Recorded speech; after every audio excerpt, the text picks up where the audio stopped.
This is York's only local show on York's only local station. This is the Gary Sutton Show on WOYK. Listen to your show every day. It's really good. I have you guys on every morning to wake up to. Gary Sutton, mornings 6 to 9 on Sports Radio 98.9 FM and 1350 WOYK. All the things you're talking about are all the things we're talking about. It's Main Street America every day. And you're getting your money's worth. You're a brilliant mind, tremendous experience. You're great for the community. The Gary Sutton Show on York's first station, WOYK. Go ahead. Make my day. Now, broadcasting live from WOYK's downtown York studios inside Wellspan Park, here's Gary Sutton. And if you're listening, you've already made my day. Yeah, I'm Gary Sutton, and welcome to the Gary Sutton Show here on a Wednesday morning. It is the 21st of January, 2026. Mark McKenzie is here this morning, as are you and as am I. So we've got a party going on all here on the main street of York and York County. It's the Gary Sutton Show, all brought to you by our presenting sponsors. We've got Kindness Worldwide. What are you going to do to bring more kindness into your sphere of influence today? Yeah, check them out right now, kindnessworldwide.org, and Ann Stein and Sparler Attorneys at Law, 117 East Market Street in York. Talk about Main Street. People from Main Street can walk right off the Main Street into Ann Stein and Sparler. Their primary areas of helping you in law are estate planning, estate administration, family law, that's divorce and custody, elder law and municipal law, and military law. They are ready to help you today. People like us, the Main Street people, can walk in there and get help today at Ann Stein and Sparler. They're located at 117 East Market Street. Phone number 717-846-8811. And the hours are Monday to Friday, 8:30 to 5. Have been around since the 1940s. Ann Stein and Sparler, one of the great names in law here in York and York County. A little cool out there today. We're looking for it to get cooler started on Friday, but I got up this morning, Mark. I think I saw 7 degrees on my car frozometer, and it didn't warm up much past that on the way down here, but we've got 18 days to the Super Bowl. Excuse me, 24 days to Valentine's Day, and today, and a good day for this, by the way, National Hugging Day. National Hugging Day. Ask first. Yeah, exactly right. Yeah, if you go up and assume you can hug anymore without permission, remember we are in a different time. It used to be people would say, I don't shake hands, I hug. Come here, you big lug. No, probably not where you want to go right away. So just ask. Or if you're someone, come on over here. Sometimes you know. You just do. But there are times. But isn't there that awkward, like where you don't know whether or people recoil from you and you. No. I'm saying that like you know them really well, but is this just a handshake or is it a hug situation? Yeah, we were out with friends for dinner last night. 6 of us that were out to dinner, and we always hug the ladies, and they were very that you kind of know. But there is and the guys hug my wife and so forth. And did you give any of the guys the one shoulder hug? Yeah. The bang the shoulder kind of. Yes. It's not really a hug. It's a manly kind of thing. Yes. You don't hang on longer than like a half a second, and you got okay. That's what we do because we're guys. We're trying to keep our face, our man cards intact, and that's what we do. Well, we're just a little insecure. Just a little. Just a touch. Anyway, so we have that going for us today. Mm-hmm. The president with his speech in Davos this morning at 8:30. We're going to keep our eyes on that to see what he has to say today. People in Europe at this summit at Davos, economic summit, a little unsure about how that's all going to go today. The president's going to give a speech. You have to think that he's going to be talking about Greenland, since that involves NATO and involves Denmark, which is a NATO country. So we're going to see what the president has to say today. He had had a 2-hour press conference yesterday at the White House in the press room. I've been in that press room, by the way, which a lot of people do not know that press room is over what used to be the White House pool. That is now the press room at the White House. So you were there after the renovation? Yeah, we did. Yeah, I was there. I was there for the millennial changeover. I was there on December 31st of 1999 over to 2000. See, I think it's been renovated since then. Might have been, but it still was the pool. Back then, it was ugh. Well, it's a small little place. It's be a tidy little place. Even then. Terrible. And so it's kind of an interesting place. Well, the president in there for 2 hours yesterday, answering questions, giving thoughts. He very seldom goes today, or he usually is in his office talking. But the president there in the press room yesterday. Today he's in Davos, Switzerland, giving that speech this morning to the economic summit there. So we'll keep our eyes on that and what he has to say if any of that comes out early this morning. He also touted his accomplishments. It was 1 year to the day yesterday that he took office, his second term. So he gave his version of what he felt were his accomplishments for this past year. So all of that going on there at the White House. What else do we have going on today, Mark? So it is. It's just a mishmash of stuff. Like you mentioned, Hugging Day. Yeah. It is Hug Your Puppy Day. Well, it's, If you need an excuse. Yeah, like every day. Give him a little pat in the head. It is Squirrel Appreciation. What? Squirrel Appreciation? I always feel bad, though, when I see a squirrel in the middle of the road, the squirrel who didn't make it. Yeah. The They're one who so good. Well, they were playing the trick, and it didn't work out. But then, too, you have to look at it. Maybe it's a thinning of the herd. Maybe it's thinning of the squirrel herd. I don't know. I mean, sometimes the little small ones, and you get to. Well, there are some squirrels that just shouldn't be out there doing that in the road and playing tricks with you. And, it's. And then they like dodge, and then they come back, and then they dodge. Yeah, and they laugh at you on the side. And I don't know. Don't make it. It is National Cheesy Socks Day. What? Cheesy Socks Day. What is that about? I don't know. I mean, my granddaughter wore Doritos socks yesterday. Right. So one sock was the regular Doritos, and the other sock was the Cool Ranch. That seems a little too specific to me. Yeah. I'm just not. It is Museum Selfie Day. So if you're looking for something to do, perhaps go to a museum and take a selfie. Just to prove you were there. Yeah, why not? Nothing may have rubbed off, but you were there. It is, and really every day is almost this. It's International Sweatpants Day. Yeah, I'm wearing those more than I used to. I noticed. Just because I work out. I go love right sweatpants. here. I know you wear them almost all the I time. love sweatpants. Yeah.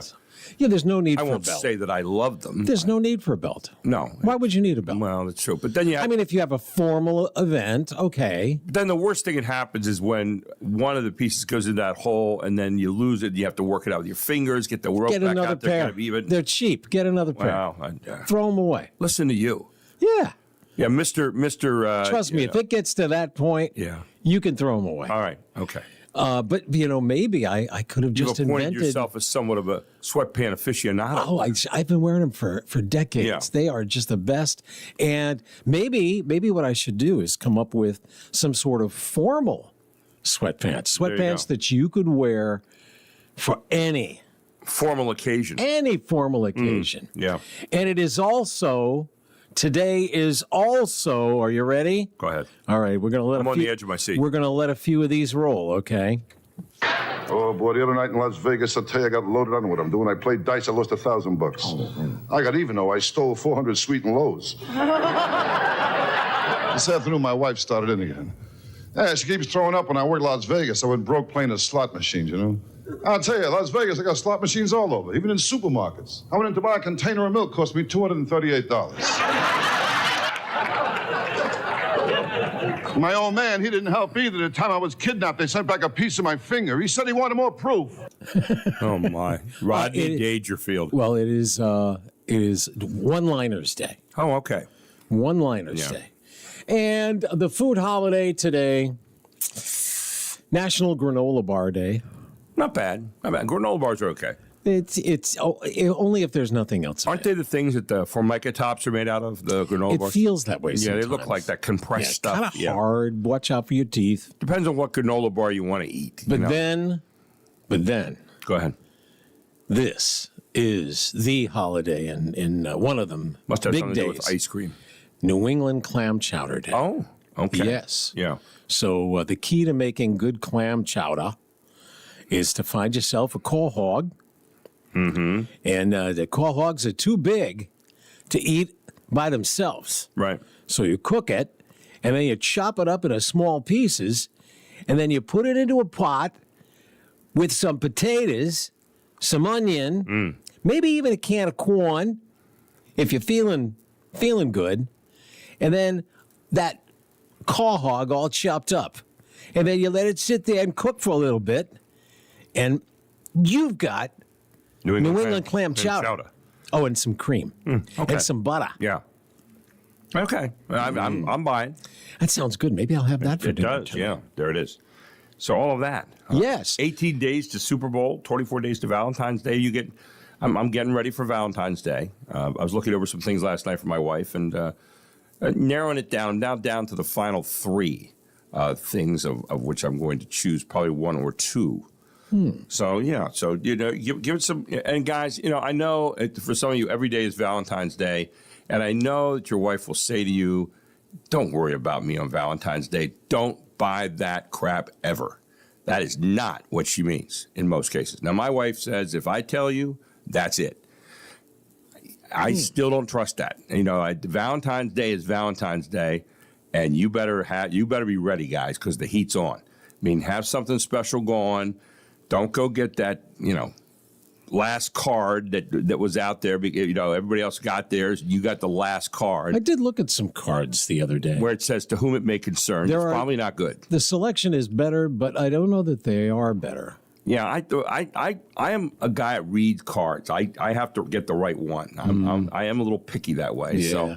So I've started reading my cards now. I haven't yet come up with the card. The card.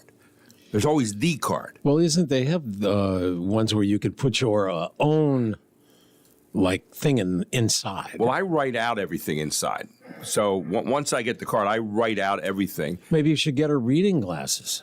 Probably no, she already has that.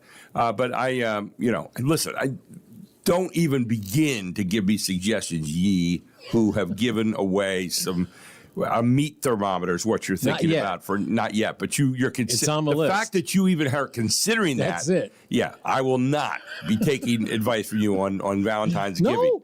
No, I'm not. Okay. Just good grief. We'll take a break. We'll come right back here on the Gary Sutton Show. Don't forget, you can text us throughout the show at 833-478-4729. I left up the same question as yesterday because I wanted to give you a little bit more chance. President Trump's first year, your thoughts on that? Pro and con. You're welcome to. Just be civil. Do it in a good way. You can be very passionate, and yet at the same time, you can be mannerly and, all that.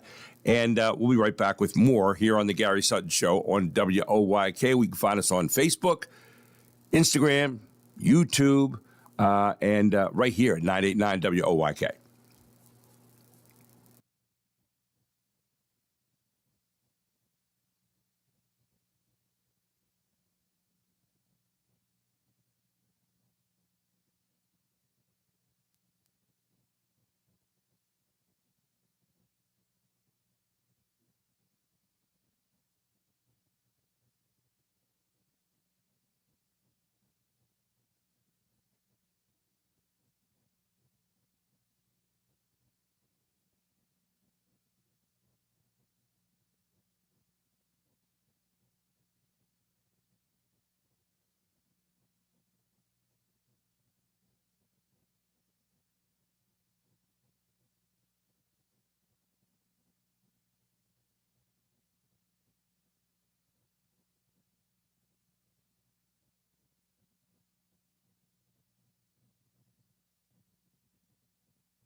Over to Grove. Why not? A three. He hits again. His fourth. This time from the left wing. And we're tied at 28. Line set up. Ogrechek shot fake. Moves in from the left. Fired it back out front. Flay. A three. It is good for Owen Flay. It's his second of the night. Flay out to Ogrechek. Left corner. Spot up. Three. It's good. You knew that was good when it left his hand. Here's Grove. Right corner. Thompson flies up and blocks the three-point try out of bounds. Wow. Listen to him here at Red Line. The final score. Wow. The Lions 74 and the Panthers 58. Second straight game that Central has now lost after being undefeated. And, of course, the second straight game they're playing without Brooklyn Nace, who headed off to early college there at Old Dominion. And so they're looking to replace him right now as he was the tallest guy for them. Well, they're trying. I think Gavino Grove there is one of the guys you heard, and Gavino, a heck of a shooter. But the toughness and the senior presence of Brooklyn is tough to replace. And, of course, Red Lion's very, very good. So right now, Central has dropped into, I believe, third place in the district power ratings. You have Red Lion at fourth, and then you have Central Dauphin, who beat Red Lion Monday night by about 16. They moved into first place. So it says here, and Red Lion, of course, now takes the lead in the YAIA by virtue of beating Central so far. So that'd be the one tiebreaker at the end. So both of them have one loss there. I got a note from Daryl, and he says that Red Lion snapped Central's 45-game league winning streak. Yeah, it's been a long time since they got dumped in the league. Now, Red Lion did beat them on the state championship year, but that was actually in the districts. So it was not a league game. But there you go, 45-game winning streak in the league. And for Red Lion and Central, they have had a rivalry going for some time now. So they beat Central beat Red Lion the first time around. And maybe I shouldn't be so quick as to say they have the tiebreaker because they beat Red Lion soundly the first time around. Red Lion beat them soundly this time. So we'll see if maybe they meet up again somewhere down the line. Tonight, we've got York College, 25th ranked men, hosting Stevenson, and we've got all the action here. Pre-game starts at 6:45. Here's a story you may not have heard about yet this morning, but President Trump's plane, Air Force One, returned to Joint Base Andrews in Maryland late last night after the crew on Air Force One identified, quote, a minor electrical issue, unquote, after departing for Switzerland, the White House said. First of all, when the president's on plane, it's never a minor electrical issue. And when any of us is on the plane, especially me, it's never a minor electrical issue. I'm glad they turned around and got back safely. The issue was identified shortly after Air Force One took off to fly to the World Economic Forum in Davos, Switzerland, where the president's giving his speech this morning about 8:30 our time. And they turned around out of an abundance of caution, which, yeah, again, when you're with the plane and you're about to fly across the Atlantic Ocean, probably a good idea. The aircraft landed at Joint Andrews Air Force at 11:07 last night, according to the White House. Shortly before midnight, President Trump boarded a smaller Air Force jet and headed off on his trip to the World Economic Forum. According to pool reporters at the time, while holding an original Air Force One, your pool saw a lot of commotion, including several staffers deplaning with their bags. The crew on the plane was hustling to make the transition, quickly moving boxes of fruit, wrapped sandwiches, and beverages in and out. At least one ran past the press cabin. Others outside of the ground were seen pulling about a dozen suitcases off the plane and placing them onto a truck. So apparently the presidential air transport fleet consists of two specially configured Boeing planes that have been used for decades, according to the U.S. Air Force. Boeing has been working on replacements, but Reuters reported that the program has faced a series of delays. And the Air Force said in December of 2025 that the delivery of the first of two new Air Force One jets from Boeing have been delayed by another year to mid-2028, Mark. So there you go. So the president's plane delayed last night, but the president is going to be in Davos this morning as he travels there. And at 8:30, I was reading one article this morning in USA Today. It said Trump travels to Davos with Greenland on his mind. Is Europe ready? That's going to be the big question today. Is Europe ready? Because the president's going to be talking about acquiring Denmark's Greenland territory. And they're saying he may get a very frosty reception today. He's due to give a keynote speech and will meet with world leaders at the summit. He is threatening to impose a 10% tariff on any and all goods imported to the United States from 8 European countries effective February 1st if he doesn't get his way. European officials say they are ready to push back, threatening a new trade war. President Trump has said that the tariff would increase to 25% on June on June 1st, if a deal to purchase the Arctic island is not reached by then.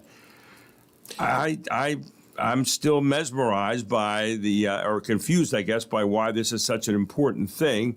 But Ursula von der Leyen, the European Union's top official, said on January 21st, today, that Europe, quote, prefers dialogue and solutions, but we are fully prepared to act, if necessary, with unity, urgency, and determination, unquote.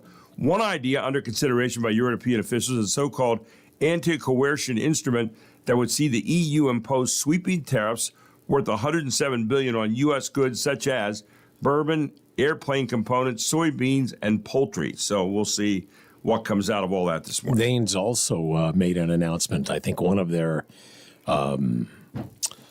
retirement funds or trust funds announced that they were going to be selling off their the bonds that they buy. They buy our debt as an investment. But they are now saying the U.S. basically is untrustworthy, and they're selling their holdings in our debt. Well, it's a fourth day that global shares have fallen, and some measures of the market, going to what you're saying, stress remained high after a rout in global bonds and U.S. threats to acquire Greenland. And it's a USA sell-off right now by a lot of markets around. Yeah, that's country. A different thing, but it's because I don't think bonds are publicly traded. No, they're not. No. But let's talk a little bit about health. Okay, now this has been talked about for a while, and it is sort of intuitive. I mean, if you play a lot of video games, it just implies that you're not moving, right? So that if you play a lot of video games, you're probably not healthy. Let's see what the latest evidence is. This is House Call for Health. A new study reveals how college students who frequently play video games may be less healthy than those who don't. The study, conducted by Curtin University, found that university students who spent more than 10 hours a week playing video games had noticeably worse health issues compared to those who spent less than 5 hours playing per week. The study found students who played more than 10 hours a week were more likely to be overweight, have poor eating habits, and low-quality sleep. Based on their findings, experts recommend parents and universities hold more discussions about how to balance gaming and healthy habits. For more health news, go to foxnewshealth.com. Yeah. House Call for Health. Yeah, that's right. Brady. Talk about Fox it. News. Right. I just saw an interesting thing today. And speaking of health, if you wish we'd shut up and play some Skinner, you're not alone. 84% of people in America say listening to music is an important part of their day. A new poll asked a bunch of questions about how we listen and what we think about other people's taste in music. And here are a few quick stats. Number one, how often do you listen to music? 55% said an hour, at least a day. 2% said never. How do you listen to it? The most popular choices in 2026 are streaming and listening to the radio, thank you. There's a steep drop-off after that with things like CDs, cassettes. 73% stream, 48% listen to music on the radio on a regular basis, 24% download MP3s, 24% still use CDs, 11% listen to records, and 4% use cassettes. Wow. No kidding. Yeah. What's your favorite type of music? Classic rock ranked first with 19% of the vote, then country 11%, pop 9%, hip-hop 8%, metal 7%, R&B 7%, and alternative 6% of the vote. Wow. Which genre do you think best represents American 2026? Country and hip-hop tied for first. Isn't that interesting? The Grammys are February 1st. Do you think they actually pinpoint the best music of the year? Only 14% said yes, 51%. No, forget that. Yeah, but those are pretty much the main numbers that came out of that. And I think it's kind of an interesting thing on our listening habits. We'll take a break. We'll come back. Michael Gear, president of the Pennsylvania Family Institute, is up next at 6:35 here on the Gary Sutton Show on WOYK.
Welcome back. The Gary Sutton Show here on a Wednesday morning. Don't forget you can text us throughout the show at 833-478-4729. And we'd love to hear from you this morning, as well as on our Facebook page at Gary Sutton Show on Facebook. You can also find us on Instagram, YouTube, and LinkedIn throughout the course of the day. Always glad to talk to you about all the things that are going on, and we have lots on the table today here. People are sharing their favorite PG-rated insults online right now, rather. Excuse me. It's easy to tell someone off with a string of profanities, I guess, but keeping it clean takes creativity.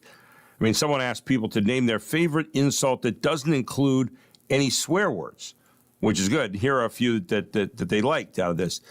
There's this Oscar Wilde quote, "Some people bring joy wherever they go, others whenever." Get it? They bring joy whenever they go. Everyone is happy when they leave. Yeah, okay. If you were any simpler, you would need to be watered twice a week. I said, yeah. Here's one that says, snake mittens. So you're as useless as mittens for a snake. It's a way of dissing somebody without, snake mittens. You get that? Thanks for helping. It was like doing it by myself, but harder. May your days be as pleasant as you are. Again, for someone who maybe isn't that pleasant, it's a way of kind of coming back in a PG way. I envy the people you never met. Okay, or that never met you. Yeah. Well, you did your best, and that's what's so sad. Wisdom. Wisdom is chasing him, but that man can run, huh? I envy the simplicity of your perspective. That's what I got to say. Yes, that's very nice. That's a pretty good one. It is. We have something in common. Neither of us knows what you're talking about. So that's what. Get well soon. You think you're a wit, but you're only halfway there. You have the confidence of someone who's never been fact-checked. I can explain it to you, but I can't understand it for you. Yeah. Somebody needs a diaper change. I have neither the time nor the crayons to explain this to you. You're why the Power Rangers had to yell out their colors. Your brain has too many tabs open. Number 19 was someone said, I was put in Facebook jail years ago for calling someone an ignorant potato, and it's now my favorite insult. That's a little too deep. And number 20, someone said, I saw someone call someone else out, I saw someone call someone else an unfrosted mini wheat, and I've loaded it into the hopper for future use. Yeah, those last two are kind of dogs, but the other ones are pretty good. Anyway, there you go. It is apparently Michael Gear not with us here this morning. Correct. Yeah. Correct. It is, however, it's a one-liner day. How about a couple of one-liners from the man who delivered them? Henny Youngman did a good job too, but I think Rodney brought more personality to it. That's me. But here we are. I know I'm ugly. I went to a freak show. They let me in for nothing. Kid, I was an ugly kid, too. How ugly?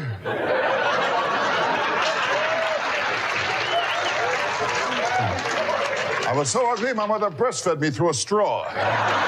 My wife can't do nothing right. She can't cook, the worst cook in the world. Gave my kid alphabet soup. He spelled out help. What a lousy cook. I mean, how can toast have bones? So what do you think? No? Oh, I always like Rodney Dangerfield stuff. Yeah, he just drops them constantly, and maybe it's all in the way it is the delivery, right? His delivery was so paranoid or whatever. I don't know what you'd say, but he was interesting, and Yeah, you were the inspiration for twin beds. You must have been something before electricity was invented. That was one of the ones he used in Caddyshack, by the way. Yes. And, but anyway, yeah, so Michael Gear apparently not with us today, and so we're, hitting some other things here this morning on the Gary Sutton Show. One of the things that happened, they're handing out the Razzies now. Now, the Razzie Awards are the awards you get for the worst movies of the year. Yeah. And the worst movie this year, according to the Razzies, was Snow White. That was that politically correct one. I did not see it either. Snow White, War of the Worlds lead the nominations for the 46th Golden Raspberry Awards, known as the Razzies. And War of the Worlds, a new take on the H.G. Wells story, starred Ice Cube and his computer screen, and Disney's Snow White, a live-action version of the fairy tale with Rachel Zegler, led the field with 6 nominations each at the 46th Golden Raspberry Awards. The Razzies annually fet the year's most abhorrent films and hand out their trophies the night before the Academy Awards. This year's winners will be announced March 14th, but those are the leading ones so far. War of the Worlds, Snow White, they are up for the leads of that. Redid War. Oh, the War of the Worlds with it's not Ice-T. Ice Cube. Yeah, we just said that. Yeah. Oh, did you? I'm sorry. Yeah. That was a terrible movie. Yeah. Terrible. So there you go. It was like he was in a He was in a room. He had a computer screen with him. Yes, and they shot him all like that through the whole movie. And then there were other people who were doing things. It was like, all right, I'm going to do this movie, but I'm not leaving this room. Yeah. So that's great. So here's something interesting that happened on this date, and I'm not. It says here in 1958, St. Louis Hawks forward Bob Pettit becomes the first member of the losing team to win an NBA All-Star MVP award. Hasn't that happened like many times? Not really. No. Really? Okay. No, most times it's almost always the winner. The winner. Winning team. That does every now and then it'll come along, but for the most part, it's almost always the winner. I saw a strange story yesterday, and I didn't get to it till today, but sure. Apparently when Kamala Harris was vetting Josh Shapiro for a possible vice presidential run, you remember all that hubbub, her staff, and I guess you have to do this, but it was weird, considered choosing Josh Shapiro to be her running mate in 2024. Someone from her vetting team reportedly asked the governor if he'd ever been, quote, an agent of the Israeli government, unquote.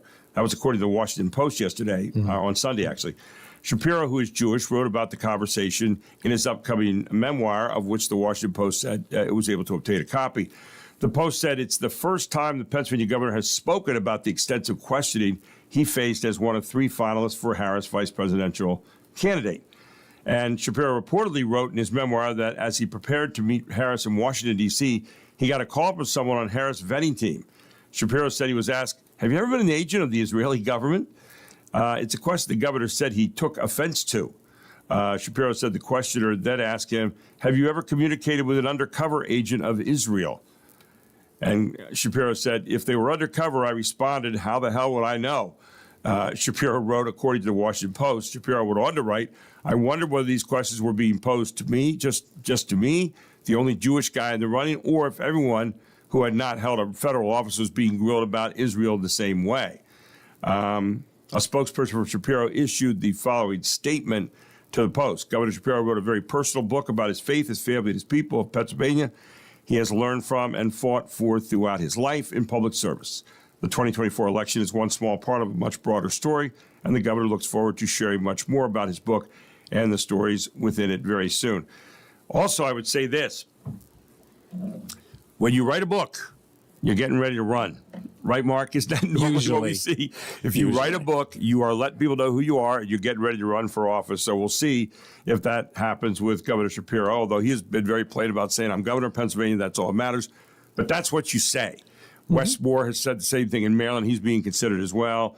I don't know about Newsom in California. Gavin Newsom, governor there, but we'll see. Did he write one last year? I think he did. Yeah. Everybody has written a book. Yes. Yeah. That's how you know we're not running. That's exactly. We're not writing any books. Right. Not anytime soon. Barely reading them. Well, that's true. Yeah, that is true.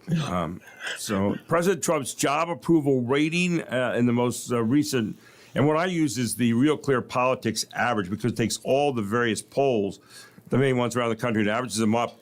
And his most recent RCP average is 42.4%, which means 55.6% disapprove. That's a spread of minus 13.2. So that's that. And then the second one is the direction of the country. I always like to see what that is.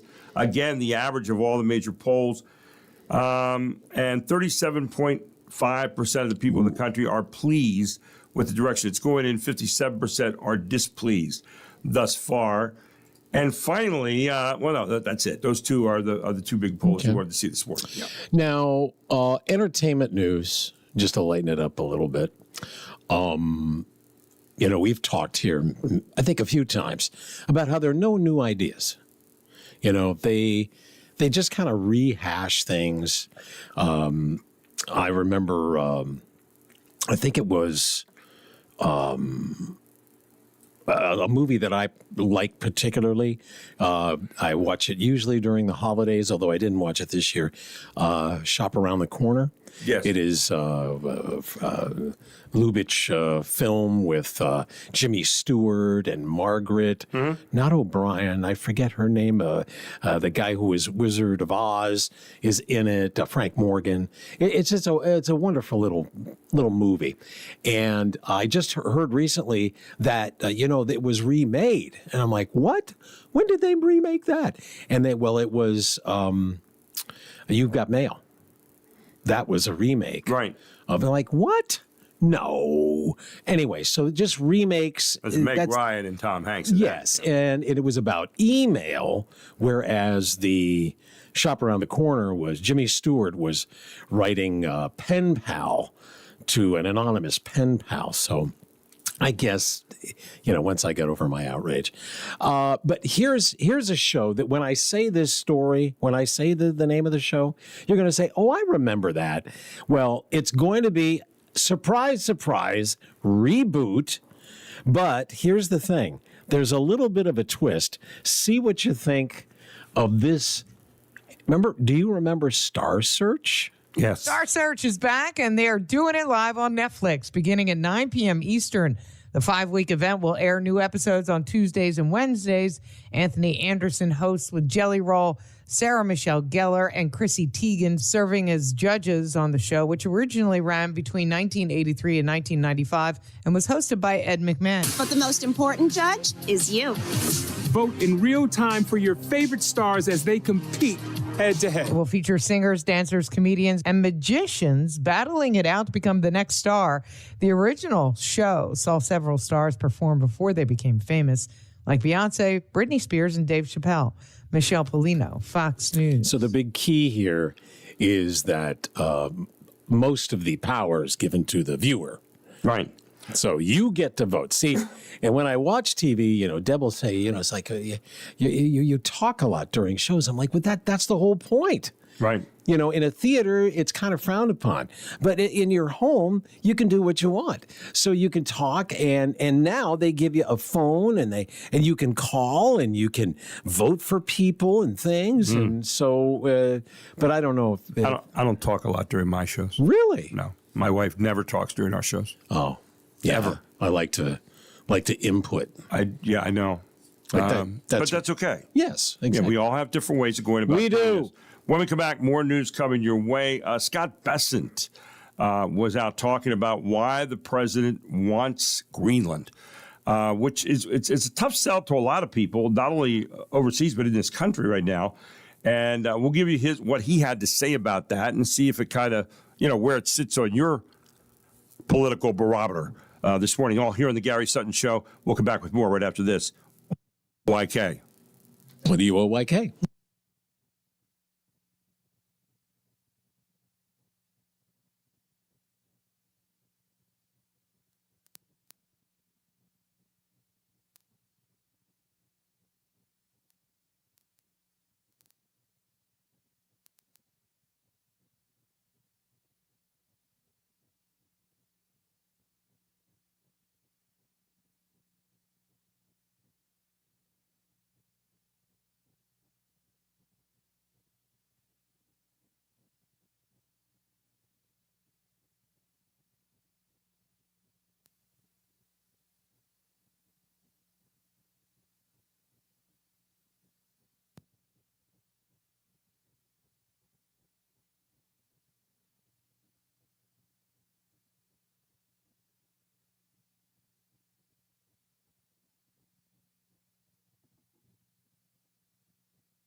When the going gets tough, the tough get going, going, going. Tough, tough. When the going gets tough, the tough get going.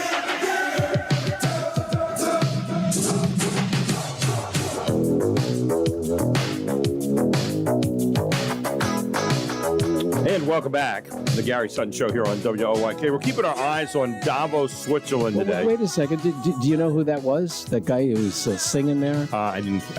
It's Billy Ocean, and he is. It's his birthday today. Okay. He's 76. Good. Probably one of your favorite golfers of all time. Go ahead. It's his birthday today. And who was that? Jack Nicklaus. Oh, Jack. How old is he today? 86. I actually thought he was older. Really? Yeah, I did. I don't know why. I was thinking he was pushing 90. Well, yeah, 86 is pushing 90, but still, it's, I thought he was older than that. But Jack Nicklaus, they oftentimes say that in the world of professional golf, over 20 years, Jack Nicklaus was the greatest of all time. Over 10 years, it was Tiger Woods. People are going to argue about that, but Jack Nicklaus still holds the record for the most majors won, which was 18. Right. And Tiger, I think, at 14, if memory serves. 15, I think. Is 15? Is that right? 15? Well, they had it in the service. So everybody thought he was going to surpass Nicklaus. Right, and then injuries and personal publicity caught up to him, yes. Yeah. Placido Domingo. Remember him? Placido Domingo, yes. A professional opera singer. 85. All right. Luke Grimes. Do you know who Luke Grimes is? He's a country singer, I believe. Actually, he is the actor who plays Kevin Costner's son, Casey, on Yellowstone. He's getting his own... and that's Kevin Costner's real son? No. He plays... On Yellowstone. Yeah, okay. He's another killer in the Costner Yellowstone family. And he's a sheriff on top of it, I believe. But Luke Grimes is 42. And maybe perhaps one of the most interesting birthdays today is Gina Davis. You remember Gina Davis? Yes, I do. She was a huge star. She had Thelma and Louise, A League of Their Own. She was in Beetlejuice. And then she just sort of stopped doing movies. She was also an Olympic archer. Yes. Yes. And a member of Mensa. Very smart. Is, she's a very smart person. So someone who wasn't defined by their, high-profile job. Right. I'm always kind of impressed with that. I was reading this morning as the president gets ready for this speech at Davos today on Greenland, which the whole world is kind of talking about right now. Scott Bessent, who is a national security guy, an advisor to the president, came out and said, I think the president has a very strong view on Western Hemisphere security and believes that the United States should not outsource our national security, and trying to explain what the president's position is. Now, I said he's U.S. Treasury Secretary Scott Bessent. And then he went on to say the president is worried that if there were an incursion into Greenland, the United States would be called upon to defend Greenland. And he said Greenland is the home to a key U.S. military base and has become increasingly important to global security and trade as melting ice cap opens. What's that? From pioneering cancer therapy Is it your phone? our innovations are changing lives. Future breakthroughs. I don't know what happened here. It's not over here. Yeah. Okay. Something just came out. The sound. That was weird. Broke in there. Anyway. So he was saying that. Hang on. We're going to go up here. We have to. Yeah, right in the middle of that, Maria Bartolomo came in on my computer. We just got rid of Maria there.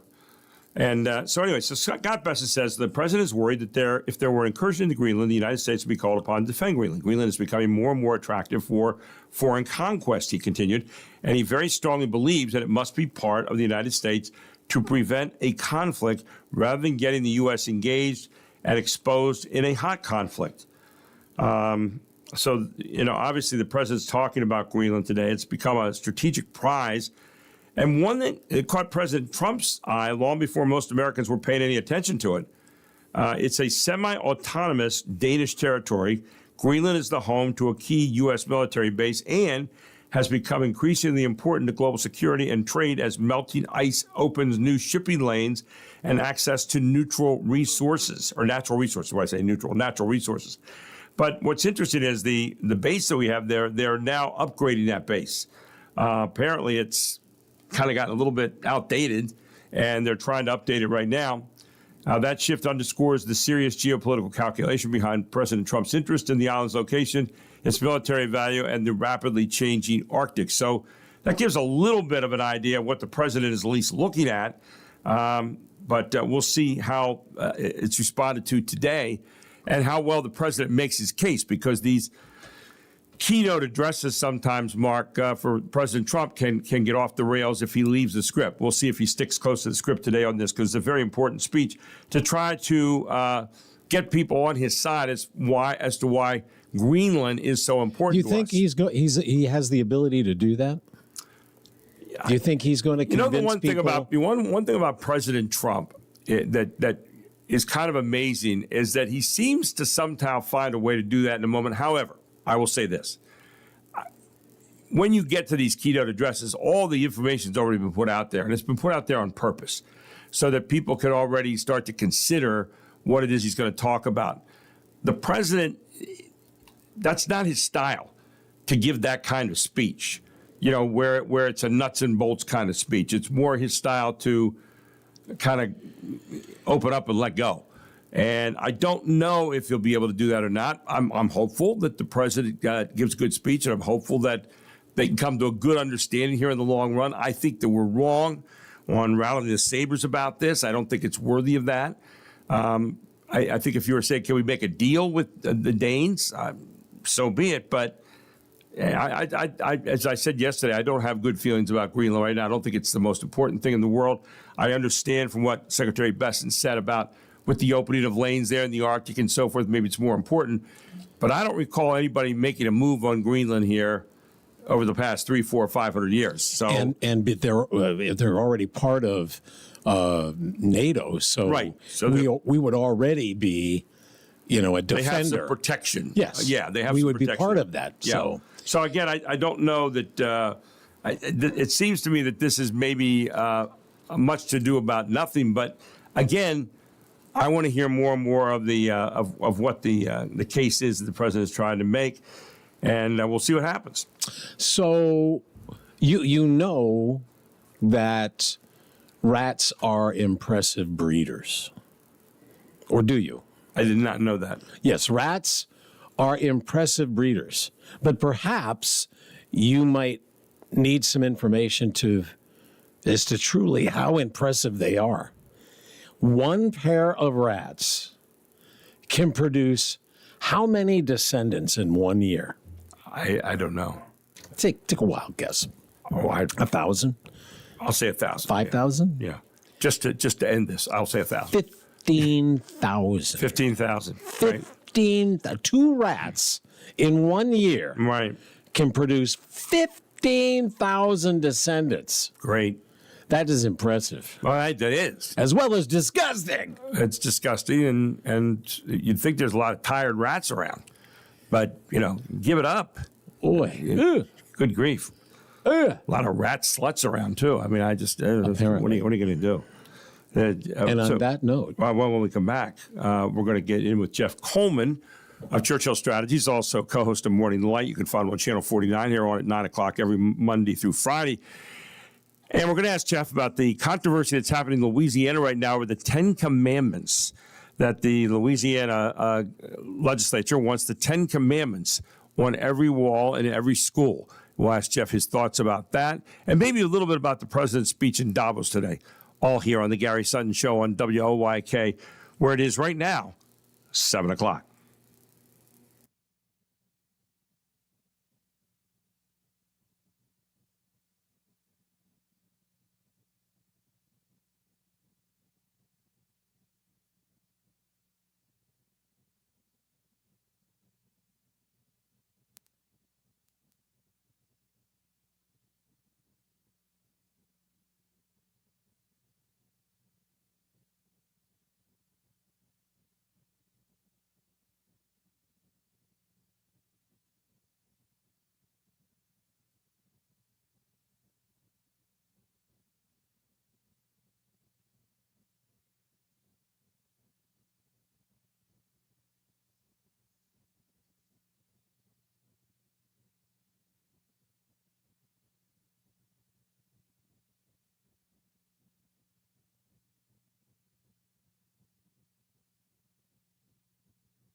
This is York's only local show on York's only local station. This is the Gary Sutton Show on WOYK. Listen to your show every day. It's really good. I have you guys on every morning to wake up to. Gary Sutton, mornings 6 to 9 on Sports Radio 98.9 FM and 1350 WOYK. All the things you're talking about are all things we're talking about. It's Main Street America every day. And you're getting your money's worth. You're a brilliant mind, tremendous experience. You're great for the community. The Gary Sutton Show on York's first station, WOYK. I'm as mad as hell, and I'm not going to take this anymore. Now, broadcasting live from WOYK's downtown York studios inside Wellspan Park, here's Gary Sutton. And that was Mark when the control board wasn't working this morning, and he just said, that's it.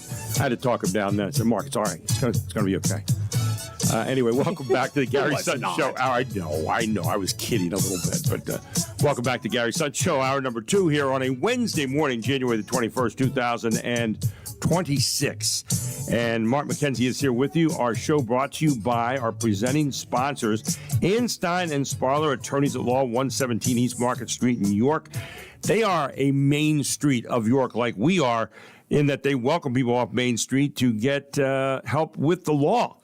And estate planning, estate administration, family law, elder law, municipal law, military law, they tackle all of those areas. They've been around since the 1940s here in York and are well known to people who do come off Main Street, like the people who listen to this show every day. You can give them a call at 717-846-8811.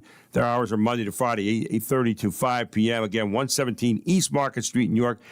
Stein and Sparler are one presenting sponsor. Our other one is kindnessworldwide.org. What are you going to do to try to bring more kindness into your sphere of influence today? And Kindness Worldwide is a global nonprofit with a vision to create a culture of kindness in communities throughout the world. Inspired by an act of kindness that happened to Kevin Smith right here in York County, its story is proof that no act of kindness is too small to make a difference and change a life, and that anyone can make a lasting impact just by some small thing that you do today and change the world through kind actions. So why not you? Why not us? Why not now is the big question we have for you each and every day when it comes to kindness. We can do something about the world. You can text our show today at 833-478-4729. You can find us on Instagram, Facebook at Gary Sutton Show, where I have the same question up as yesterday. President Trump's first year in office. Your thoughts about his first year in office. You can add that. We're also on LinkedIn and YouTube, where you can find our show again after the show today at WOYK on YouTube and also at Gary Sutton. So we got a ton of ways you can get hold of us, and also texting our show at 833-478-4729. With that, we turn this morning to Jeffrey Coleman, principal at Churchill Strategies, also co-host with Deborah Pinkerton of Morning Light. You can find it here on Channel 49 right here in our local area starting at 9 o'clock today. Good morning, my friend. How are you? Good morning, Gary Sutton. Doing very well. A little cold. Yeah, it's 8 balmy degrees here on the square right now at Brooks Robinson Plaza. But, yeah, it's a little, and it's not as cold as it's going to get, if I'm looking at Friday correctly, but they said it might be like 2 degrees. 2 degrees? Are you kidding me? I don't know. One of the great privileges of having sons is that one of them started the car this morning. So very nice, and the other one can shovel. And so there you go. Exactly. Okay, boys, I'm going to send you out on a mission today. So it's, I have no sons right now, so I am out there starting my car this morning, wishing like crazy I could borrow yours. So $5 an hour. Yeah, thank you very much. It's a very cheap rate for weekdays. Anyway, how are you doing today? I'm doing well. We are getting ready for the Spirit of Civility Awards tomorrow in York, and I just can't wait for it. It's quite a lineup, and as you know now, you are in that lineup, but honoring a pretty diverse group of citizens from across York County. And the coolest thing I think about York County is that there's always a debate happening. There's always some level of public protest, rural, city, urban, suburban, but York County has somehow found a way to survive every one of them. Mm-hmm. And you look back at that history, and where we're heading tomorrow, the York Agricultural and Industrial Museum, there's a big tree that was planted in, I think, 1704. So it saw, up until 1996, the whole story of York County. And at every one of those inflection points, racial unrest in 1968 after King and the World Wars and all the way back to the Articles of Confederation, York was able to somehow, like many communities, but not every community, find a way to get out of really thick, difficult disagreements. Yeah, figure it out. It's one of the interesting. We have a very, very unique area here in York County. I think and when we do have a lot of parts, some people have called us like a little medieval set of kingdoms because of the way we're kind of chopped up in our little areas. But we tend to find a way to get along here in the long run, I think. And it's one of the things, Kevin Smith talks about all the time here about kindness, that we do find a way to help each other. We do find a way to help other people. We've kind of figured it out, and we continue, like everywhere else, to have our own little problems that come up, but we also continue to try to figure it out in the long run. So I think there's something to be said there for people in York County. Well, it's not asking people to put aside their opinions. People have very strong opinions in York County, and you see those often play out in the primaries. Well, everybody's a Republican in this area, or in the city, everybody's a Democrat, but then you look and say, but they also have family feuds and debates, and then the person who loses goes back into real life, congratulates the winner, helps out on the school board, or teaches at York University. I mean, it's a very healthy ecosystem, and it is a major contrast to what is happening nationally. It just is. Right. I wanted to ask you today a little bit about, I was listening on the way in this morning on a news broadcast about Louisiana passing this law requiring the Ten Commandments in all their public classrooms, but federal courts have obviously blocked this enforcement, ruling it unconstitutional under the First Amendment's Establishment Clause, citing precedent from the 1980 Stone versus Graham case. And the state plans to appeal the decision, which opponents argue violates the separation of church and state. And it was supposed to be a mandate where you display the Ten Commandments in every public school classroom. Yeah, we continue to have this adversarial kind of a thing with this, where we say, okay, you're going to put that up there or else. And we go all the way back to Madeline Murray O'Hara back in 1963, where we said we couldn't, have school prayer, and we couldn't have all this, and we continue to have it's like we're going to do it my way, or we're not going to do it at all, or where do you? It's very controversial, very contentional, if there is such a word, or very contentious, I should say. So, talk a little bit about where you sit on this. Well, I think free expression, certainly the First Amendment, there are plenty of reasons why a public school teacher should be able to have some form of expression of their personal religious beliefs in the classroom. But here's, I think the challenge is that sometimes we look to these laws, ban this, never let this happen. Right. And we do this before you build consensus, before you have a family discussion about it. You say, you know what, we have the power, we have the majority. It might only be one vote, but we're going to force it. We've got the Supreme Court now. We've got the state courts. We've got the governorship. We've got the legislature. And we're going to do it. And we can do it. And by the way, they did it when they were in power. Right. The problem with that is, walk down the street and you say to somebody, are you with us on thou shalt not murder? Are you with us on thou shalt not covet? Oh, covet. What do I do with that one? Right.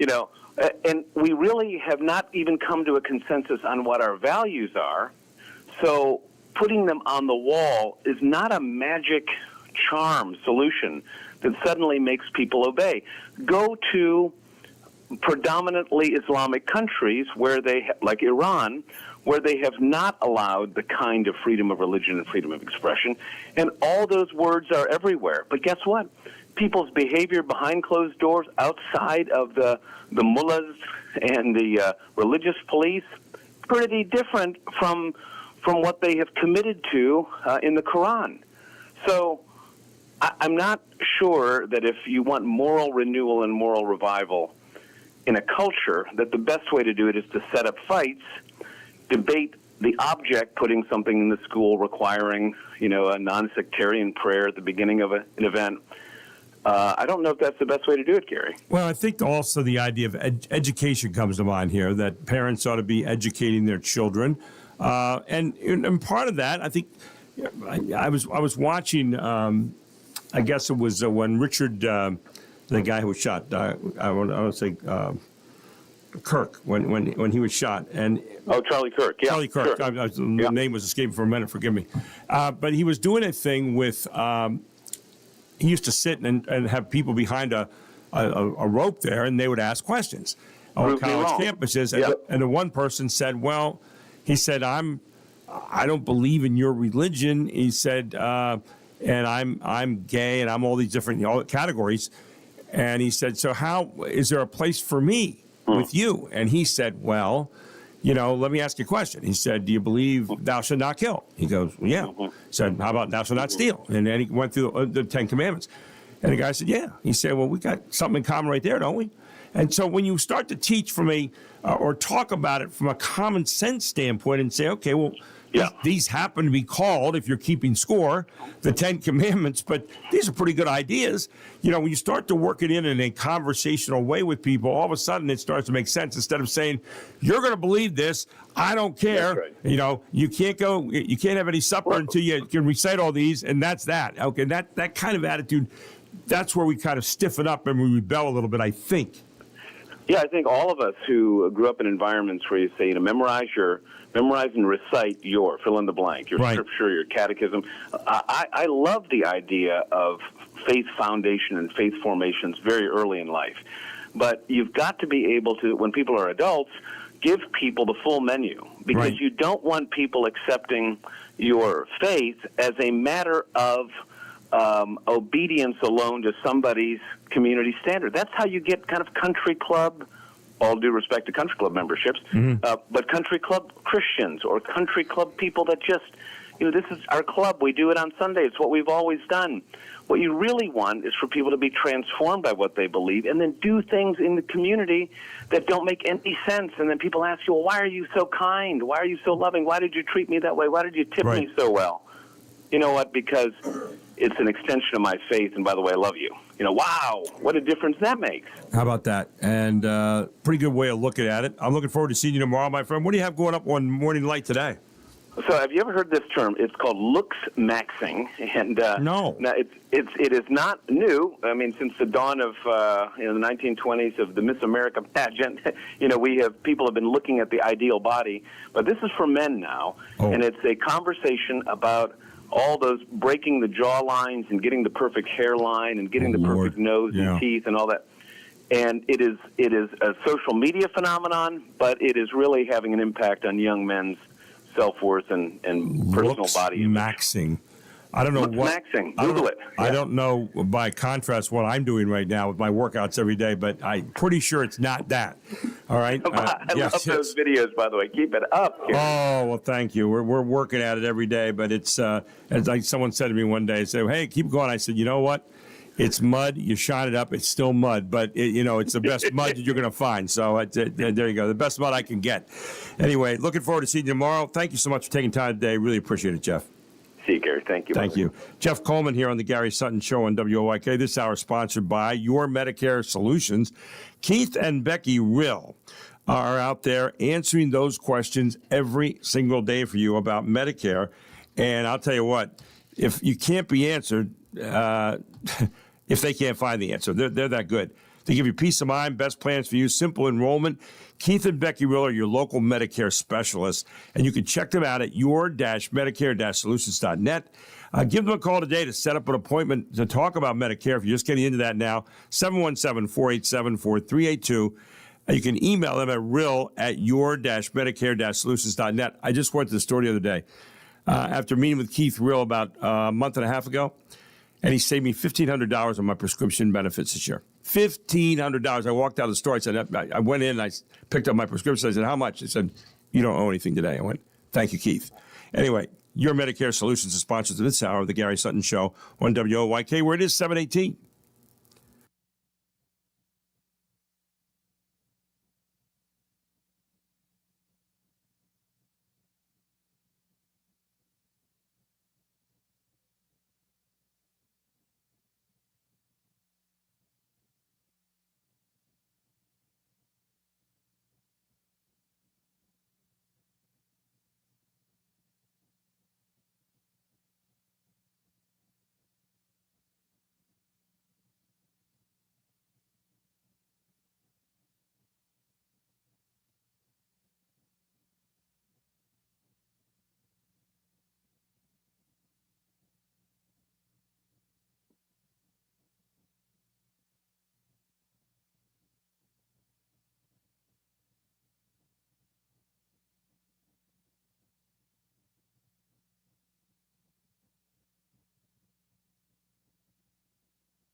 Fox Sports Update.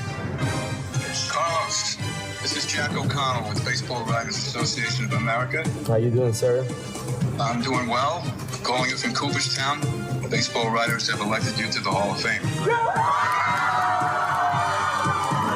9-time All-Star Carlos Beltran receiving the news on MLB Network that he and fellow center fielder Andrew Jones have been elected to the Baseball Hall of Fame. The class of 2026 that also includes second baseman Jeff Kent will enter the hallowed halls of Cooperstown this summer. Off-season MLB news, the New York Mets acquiring a center fielder, Luis Robert from the Chicago White Sox, in exchange for infielder Luis Angel Acuna and a minor league right-handed pitcher. On the ice in the National Hockey League, the Canadians tame the Wild 4-3. In the corner, spins away from Tarasenko, up for Hudson. Back to the captain. One-time drive, score! Goal, Caulfield! That goal on TSN coming with 15 seconds remaining on the clock in regulation. Other winners in the National Hockey League, the Lightning, the Senators, the Stars, the Sabres, the Jets, the Devils, and the Kings. On the hardwood of the NBA, the Suns, Bulls, Rockets, Jazz, Lakers, Raptors, and Heat were all victorious. College basketball, number 3, Michigan hammered Indiana. But hey, Hoosier Nation, they're still celebrating that football natty. UCLA upsets number 4 Purdue.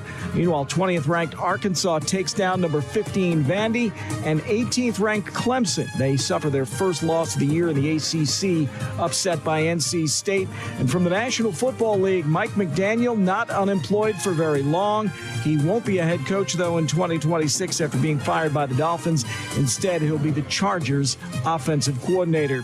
You can listen and follow the Fox Sports Podcast at foxsports.com or, frankly, wherever you get your favorite podcast. I'm Frank Lanza. Get more on the Fox Sports app and foxsports.com. And coincidentally, this is probably a good topic to come up on the backside of sports. Do you let your kids swear? We were talking about this about a month ago about, I was talking about my nephew and just. Oh, I remember that. Yeah, and so they took a poll. And if you confront your kids about profanity, would they respond by saying, I learned it from you, Dad? Like those old drug public service announcers. Remember those? I do. Now, a poll asked parents of children 6 to 17 years old about their attitudes on kids swearing. And 47% of parents say profanity is never okay. 35% feel it depends on the situation. 12% think it depends on the word. And 6% say swear words are no big deal. In my house, it was always like swearing and then gutter talk, okay? And you didn't do gutter talk ever. But swearing... What was the difference? Well, you might get a damn or a hell. Oh. But, that was not gutter talk. But gutter talk would be any combination of words or, the F word or whatever. Yeah. I see. Most parents claim their child never, 44%, or rarely, 32%, uses profanity. However, 24% say their child swears occasionally or frequently. Why do they do it? 41% say kids are using bad words out of habit. 37% say it's to fit in with other kids. That's usually what I've found to be the case. 36% say they're trying to be funny. 21% say they're trying to get attention. And 27% say it's just the way kids talk these days. I've heard that an awful lot. That's about 1/4 of all the... It's in movies. It's in music. Yeah, so, I know when I was helping to coach a few years ago, some of the kids would say a word now and then I found to be offensive, and I'd pull them over and say, hey, listen, when you say that, first of all, people are watching. And number 2, you could probably get in trouble someday if you say it in the wrong place. And then we had a big game the one night, and the one kid, who was a great kid, by the way, fantastic kid, let loose with a word, and the official heard him and hit him with a technical foul, and we had to sit him out, and we ended up losing the game by a point because he wasn't in. And we talked about it after. I said, you see what I'm talking about? You're in the wrong place, wrong time. Did he see that? He did. I won't say he probably totally stopped it, but he learned how to control himself a little bit. Yeah. So, there you go. Now, I did see a kind of perverted alternative to this list today, the 5 reasons you should let your kid curse. Okay. And by the way, I just think that, you generally, in a very serious way, you stop that. You nip that in the bud before it ever gets started. But for example, it'd say the top 5 reasons you should let your kids curse. It's hilarious. Nah, I don't think about that. Nowadays, dropping videos on Instagram of children. Thank you. Yeah. Nowadays, dropping F-bombs is considered presidential. I know it's not in my book, but you can point at him with pride and tell others, he got that from me. Yeah, I don't know that you're going to be real happy about that. So she has a head start if she wants to become a rapper. True. Why you should let your kids curse. He'll know how to respond when he gets older and realize what kind of world your generation left him. Yeah, that could be. Yeah, that might be the only one that has some reason to it. It's a lot better comeback on the playground than that I'm rubber and you're glue BS. No. Grandma can finally put all of her decorative soap to good use by washing his mouth out. Yeah, so there you go. That's some of the reasons that you should let your kid curse. Going back to sports in the little bit of time we have remaining, is that Mike McDaniel, who was the head coach of the Dolphins, got fired and was a pretty good OC before that. Right. And a lot of these clubs that got, that have openings, it's because the offense is, not very creative. So I thought, wow, this guy might have a chance to, I think even the Eagles, who are in need of an offensive coordinator, I thought, well, he might have a shot at that job. But then, boom, he goes to the Chargers, as it was just reported on Fox Sports. Now, but there's one guy who I heard had an interview this week with the Eagles for their OC job, and it was Brian Daboll, who was the head coach of the Giants. And I'm like, that just would never fly. Even if he was good, I just can't see the Eagles hiring the Giants' former head coach. Yeah. Right? I can't see it either, but you never, ever know. I'm wondering if he'll go back to Buffalo. Because that's where he came from. A lot of musical chairs going on right now for head coaches here. And when we come back this morning, Tim Barker, our district attorney, joins us to follow up on the stuff from last week, like possible legal ramifications from exceeding the scope of constitutional protests. When do you exceed the scope of that, like we're seeing in Minnesota right now? Tim Barker, our district attorney of York County, takes that on when he joins us here at 7:35 on the Gary Sutton Show. This hour being brought to you by Your Medicare Solutions. Keith and Becky Rill are standing ready to help you today with all of your Medicare questions. They'll explain what Medicare is, how it works, your personal options, and give you peace of mind by answering the questions that have question marks at the end of them right now. They'll put a big exclamation point on that and help you out. Give them a call today for an appointment, 717-487-4382. They specialize in Medicare. They're your Medicare specialists right here in York County, and they're ready to help you. You can email them at rill@your-medicare-solutions.net. More coming back with Tim Barker, our district attorney of York County, here on WOYK.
pure energy.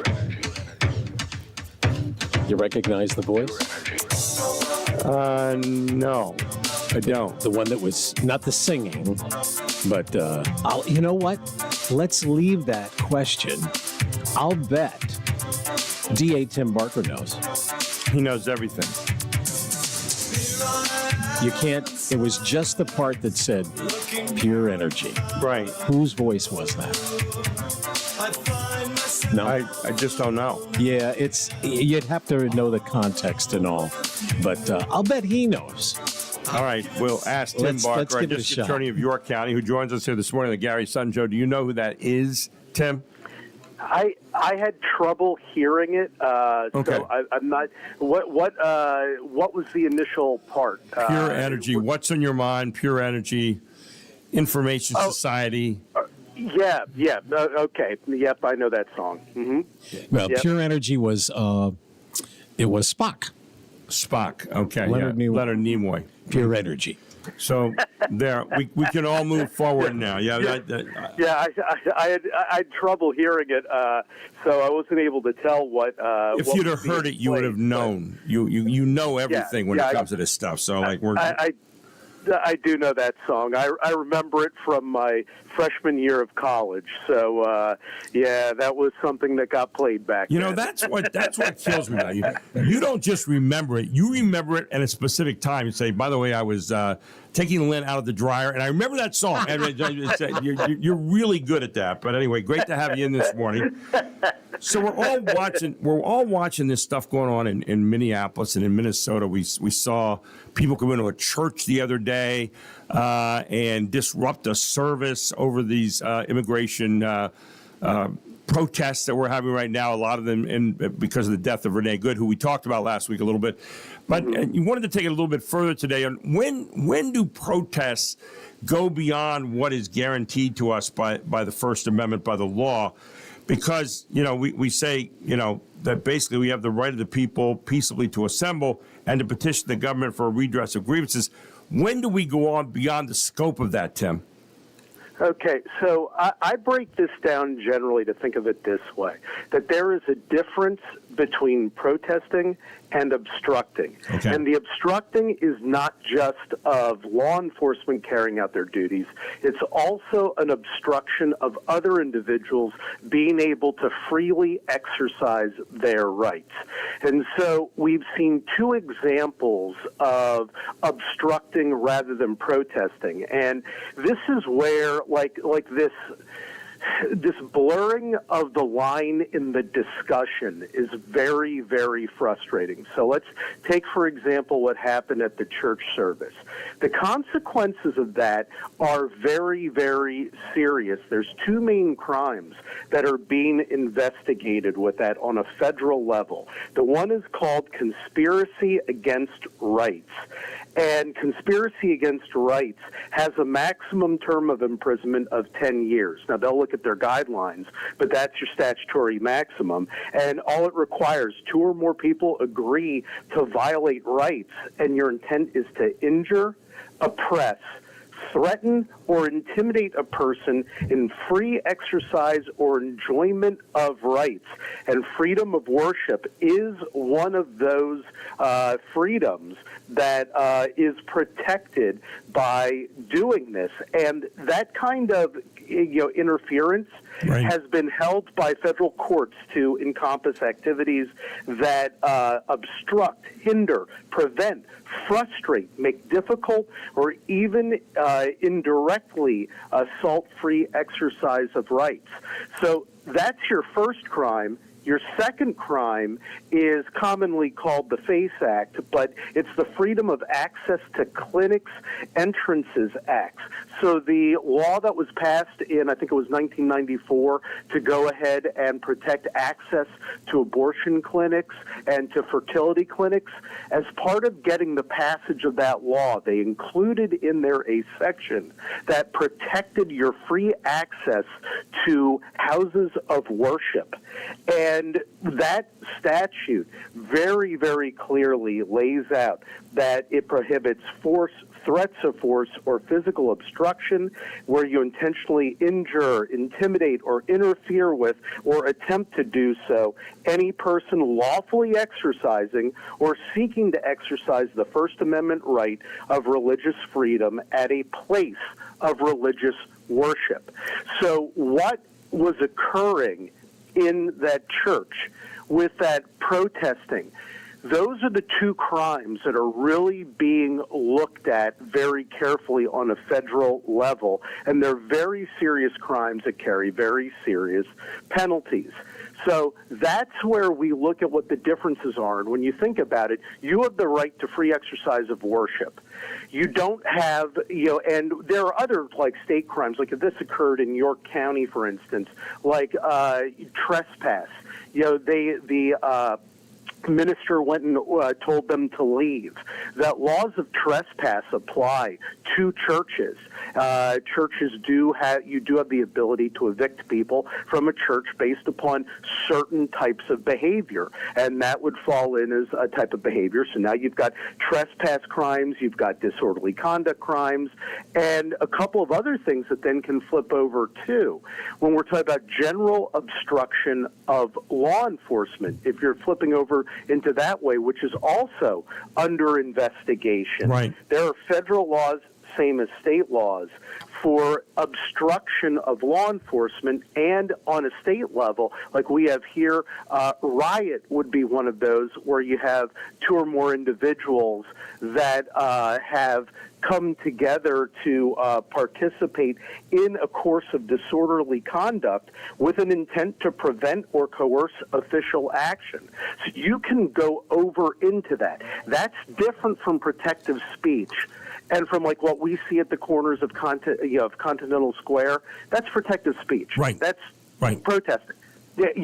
All day, every day. Right. We have people that will go ahead and will protest outside the Judicial Center, depending upon certain things happening in cases. There's a protective aspect so long as you are not interfering or obstructing what people legally have to do. I'm just going to say that there, Tim, that and just as interjecting. So as I'm listening to you, and I've said this before in a general sense, and maybe you can correct me if I'm wrong on this, I said generally your rights end where they interfere with the rights of another. Is that a fair rule right there, or is does it not hold water? Yeah, it generally does hold water, what you said, because you are not allowed to go ahead and interfere with the rights of others, and depending upon the statute, that it's like, and it makes sense if we think about it this way. Do you have the right to threaten somebody? No, you don't. That's a crime. It's deemed to be a crime of violence.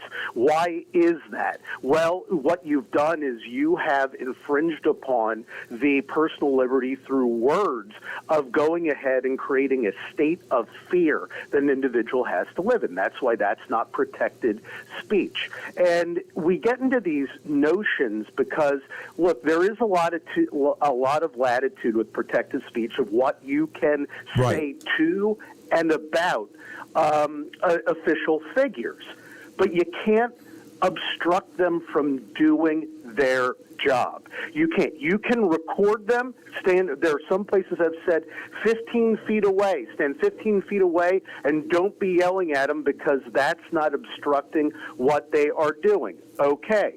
But there are cases in PA where we have had people that have either physically blocked police or they have gone over. One of them involved a meter maid where that she was being so cursed at and having so many epitaphs said to her and being harassed while she was trying to do her job, she no longer could do it. That presence of the verbal onslaught turned into obstruction. Wow. And so there are these lines that can be crossed. And it's really, it is something that for years we've had to analyze. We didn't know what all was necessarily going to be coming our way back in 2020. So, I remember late nights at the Judicial Center, being in there and, going over, the statutes and talking with Dave and trying to figure out Dave Sunday and trying to figure out, like, okay, if A, then B, if B, then C, in terms of what interactions would be. And we had none of it in New York. We didn't have, we had one incident by some people from Harrisburg, and then after that, nothing else.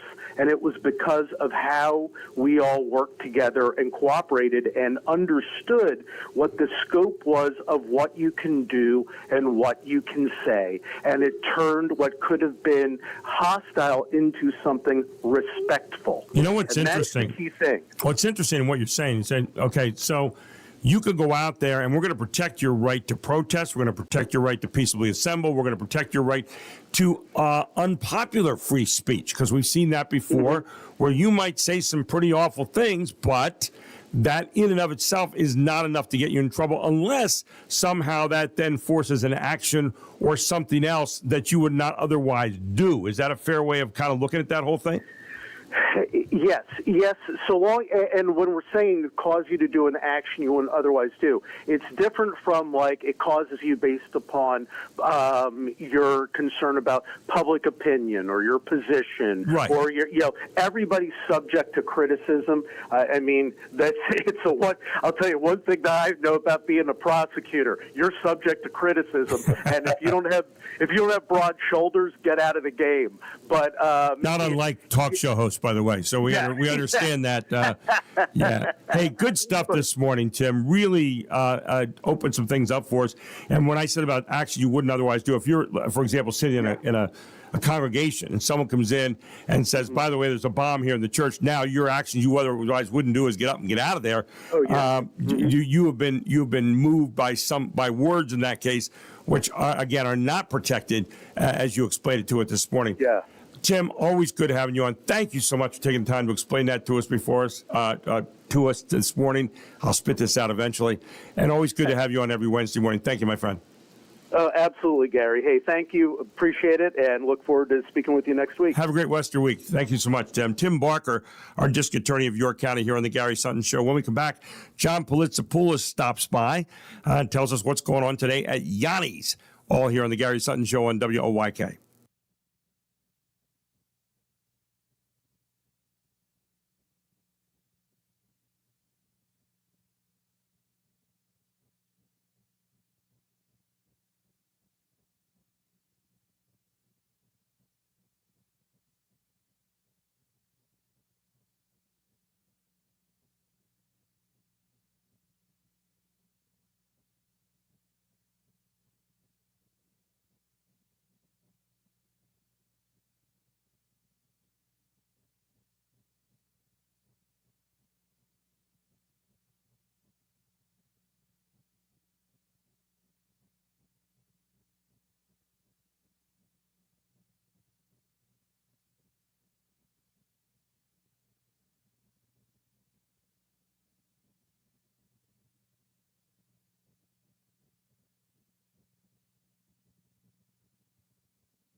I like some of this guy's music. Richard Marx. He wrote a lot of jingles. Yeah. Talented. I thought his voice was a little thin, but what do I know? I do want to remind you that Yanni's is the place to go to. I normally would get out there today, but today I have a dentist appointment. Then I got to go to a doctor's appointment. Then I got to go do a game on TV, and hopefully I won't drool because I have Novocaine in my mouth. So, but Yanni's is the place to go if you want to put something in your mouth that's really good, which is a Yanni's gyro, or as they like to say, gyro, which is the proper way of saying it in Greece, but we're in America, so we say gyros incorrectly, but that's okay.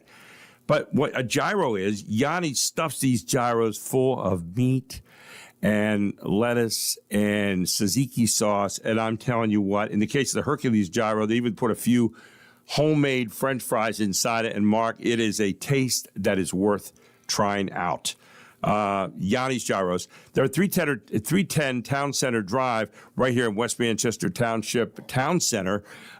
You can stop on out there and see them. Their number 717-885-0710. You can go to their menu. They're open 11 a.m. to 9 p.m. every single day. And I'm telling you what, when it comes to Mediterranean food, you will not face any better food than right there. Also at 2815 over on Concord Road right here in York. They're on the east side out next to Best Buy in the Best Buy Shopping Center.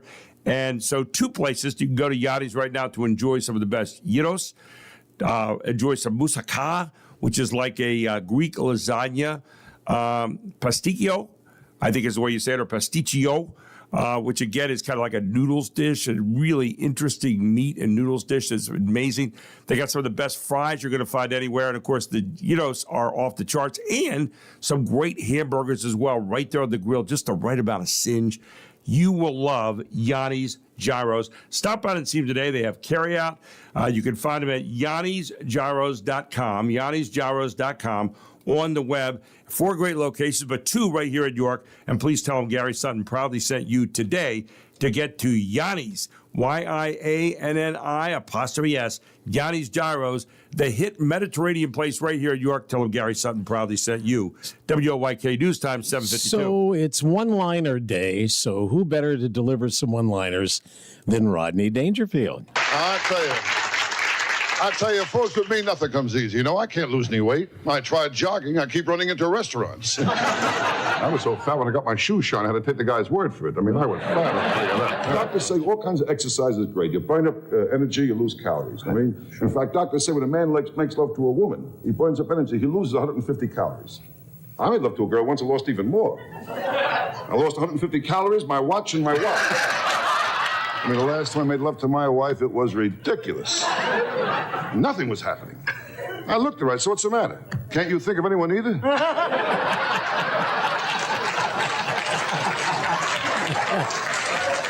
Now, you kid, I know my wife cheats on me. Every time I come home, the parrot says, quick, out the window, you know? My sex life is nothing. My wife cut me out to once a month. Cut me down to once a month. Oh, I'm lucky. 2 guys I know she cut out completely. My old man, he didn't help either. Kept taking me to the zoo. He said he was hoping my real parents would claim me. And my kids, they don't help either. The other day I told my kid, I said, someday you'll have children of your own. He said, so will you. Real smart kid I got. The other day I told him about the birds and the bees. He told me about my wife and a butcher. I tell you, I can't relax. My kid drives me nuts. The other day I told him, I said, you're young, you don't have it upstairs. He told me I'm old, I don't have it downstairs. And this girl was no bargain either. She was fat. Fat, huh? Uh-oh. In fact, when she wears high heels, she strikes oil, okay? She's fat. Wow. There you go. Rodney Dangerfield with the great one-liners. A good Samaritan story here. This happened in Norfolk, down in Virginia. A simple lunch outing turned into a life-saving moment in Virginia Beach. I said Norfolk, right down in Virginia Beach nearby. Thanks to quick-thinking Good Samaritans and a Navy rescue swimmer who happened to be in the right place at the right time. Jeremy Way was dining at Bubba's on Shore Drive on Friday afternoon in Virginia Beach when he heard a loud crash. Sitting here having lunch, and there's a large splash against the window. That was way higher than it should have been, he recalled. A car had driven off the boat ramp and into the water. Ooh. After confirming that there was someone inside the vehicle sinking, Way sprang into action. I knew it was going to be cold. I think the air temperature was 29 degrees at the time, he said. I just dove right in. When Way reached the driver, he realized the situation was even more dire. Trapped inside the vehicle, the woman was visibly distressed and initially refused to unlock the doors. As water poured into the SUV and time ran out, Way continued encouraging her while others fought to break the glass. Eventually, as the vehicle slipped completely underwater, the group managed to free her just in time. The car was completely underwater, Way said. She finally came out, and I did what I've always been taught, rescue swimmer techniques, and swam her towards safety. Dan Baker, a manager at Bubba's, described the scene as surreal. The car started to sink, and then two of these guys, these citizens, heroines, just lifted the person out of the water as the car was gone. I mean, they just lifted this person out of the water. It was crazy. It was surreal. Everyone involved in the rescue made it out of the water safely. The driver and two Good Samaritans were taken to the hospital with injuries that were not considered serious, according to police. Way believes there was a deeper reason he happened to be there that day. I came out to get some lunch, he said. I'm an aviation rescue swimmer. I was there for a reason. No others may live. It's our motto. So there you go. I mean, just a great story today about someone who was in the right place at the right time. And if you don't believe in coincidences, maybe there's a better reason he was there. Nathan's hot dogs? Yep. Pretty good? Very good. Yes. Well, there's a change coming. What is that? Well, that's what I'm trying to figure out here because of this stupid thing here. Nathan's Famous, known for its annual July 4th hot dog eating contest and longtime presence in Brooklyn's Coney Island, has been sold to Smithfield Foods. For more than a decade, Smithfield has held an exclusive license from Nathan's Famous within the U.S., Canada, and Sam's Clubs in Mexico to manufacture, distribute, market, and sell Nathan's Famous products. In addition to hot dogs, Nathan's also sells sausages, corned beef, and some other foods. Smithfield President and CEO Shane Smith says under the licensing agreement, it has invested in Nathan's to build and grow the brand. Ginny Coselda, Fox News. Smithfield's bought Kunzler. Yeah. In Lancaster. Buying all those up, and we'll see if that makes any difference. I don't know. Hot Dog King. It's Nathan's Hot Dogs. You don't mess around with Nathan's Hot Dogs. Although Smithfield is a very good brand, we'll see what happens there. Anyway, we have been brought to you this hour by Your Medicare Solutions. You can find them at your-medicare-solutions.net. And I'll tell you what, Keith and Becky Rill are your Medicare specialists right here in York County, and they explain what Medicare is, how it works, your personal options, the best plans for you, the simple enrollment process, the peace of mind you're going to get out of talking to someone that knows what they're talking about. And don't be one of those like me where you said, I'm just going to let it ride from last year. I tell you what, I had done that for a few years. I went to Keith Rill this year, spent 15 minutes. He saved me $1,500 for the year on prescription drugs, to the point that I walked out the other day after picking up some prescription drugs, and they said, no charge. Really?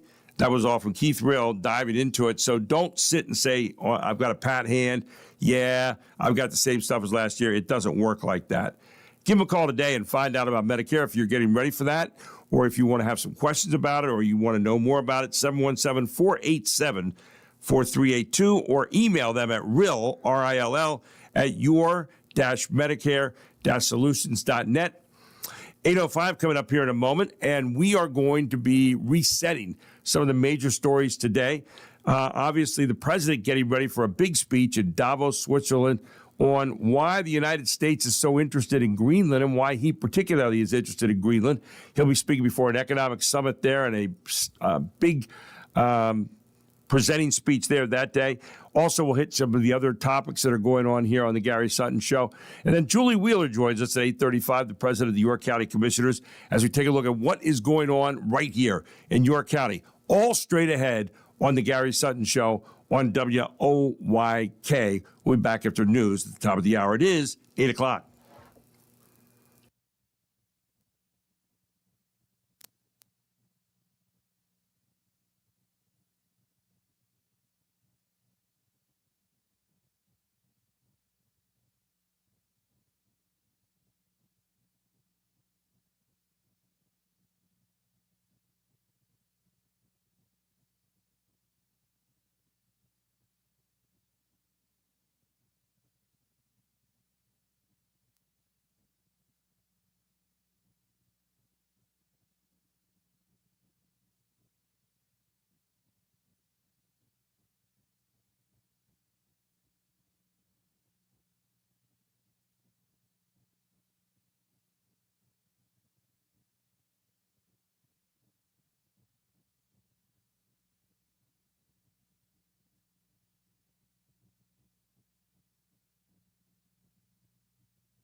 This is York's only local show on York's only local station. This is the Gary Sutton Show on WOYK. Listen to your show every day. It's really good. I have you guys on every morning to wake up to. Gary Sutton, mornings 6 to 9 on Sports Radio 98.9 FM and 1350 WOYK. All the things you're talking about are all the things we're talking about. It's Main Street America every day. And you're getting your money's worth. You're a brilliant mind, tremendous experience. You're great for the community. The Gary Sutton Show on York's first station, WOYK. They may take our lives, but they'll never take our freedom!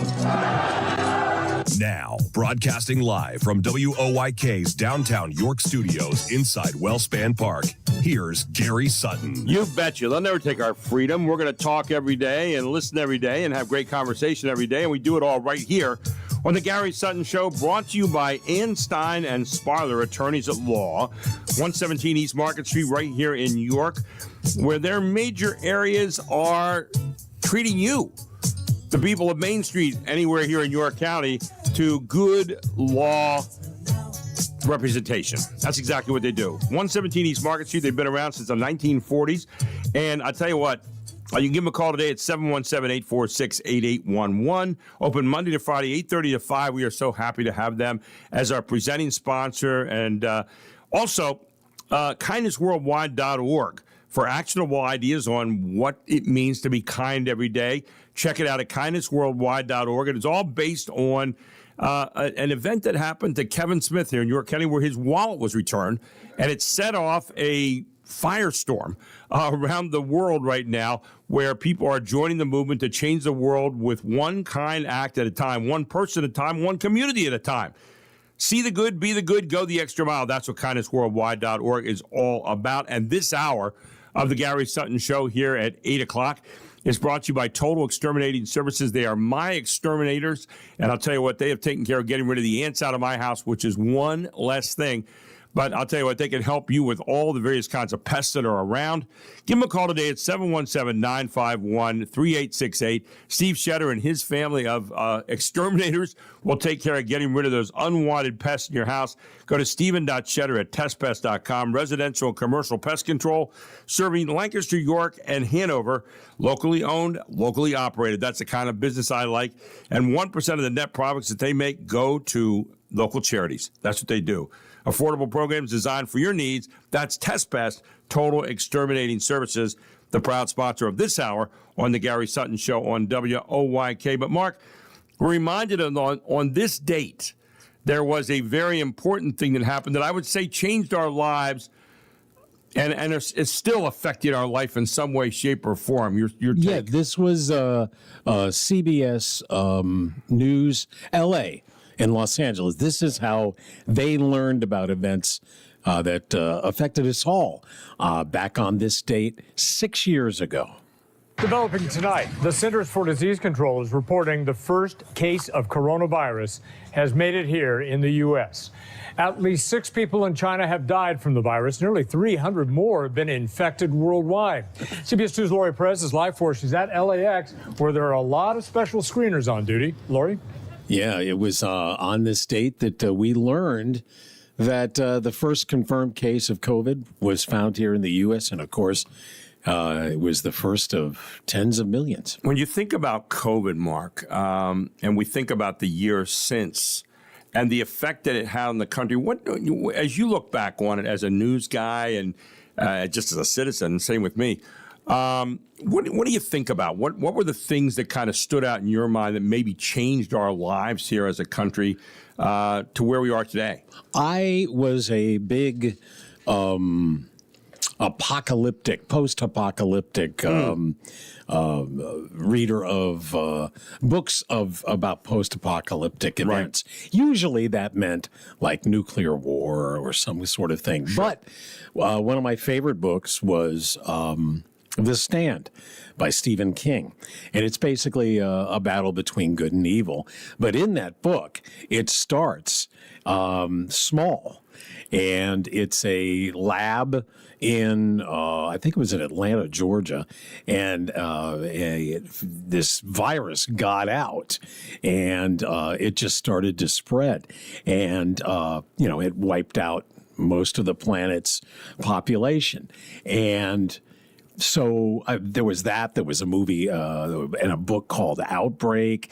There have been many over the years, so you hear about pandemics. If you read it all about the so-called Spanish influenza back right after World War I. Right. So, we've heard about these things, but we rarely experienced them. There were, it was in localized areas, geographic areas where they would have outbreaks of different diseases and things. But there was a quick quarantine, and they usually kept it at bay. But this was a whole nother thing, because we didn't know much about it as it is spreading.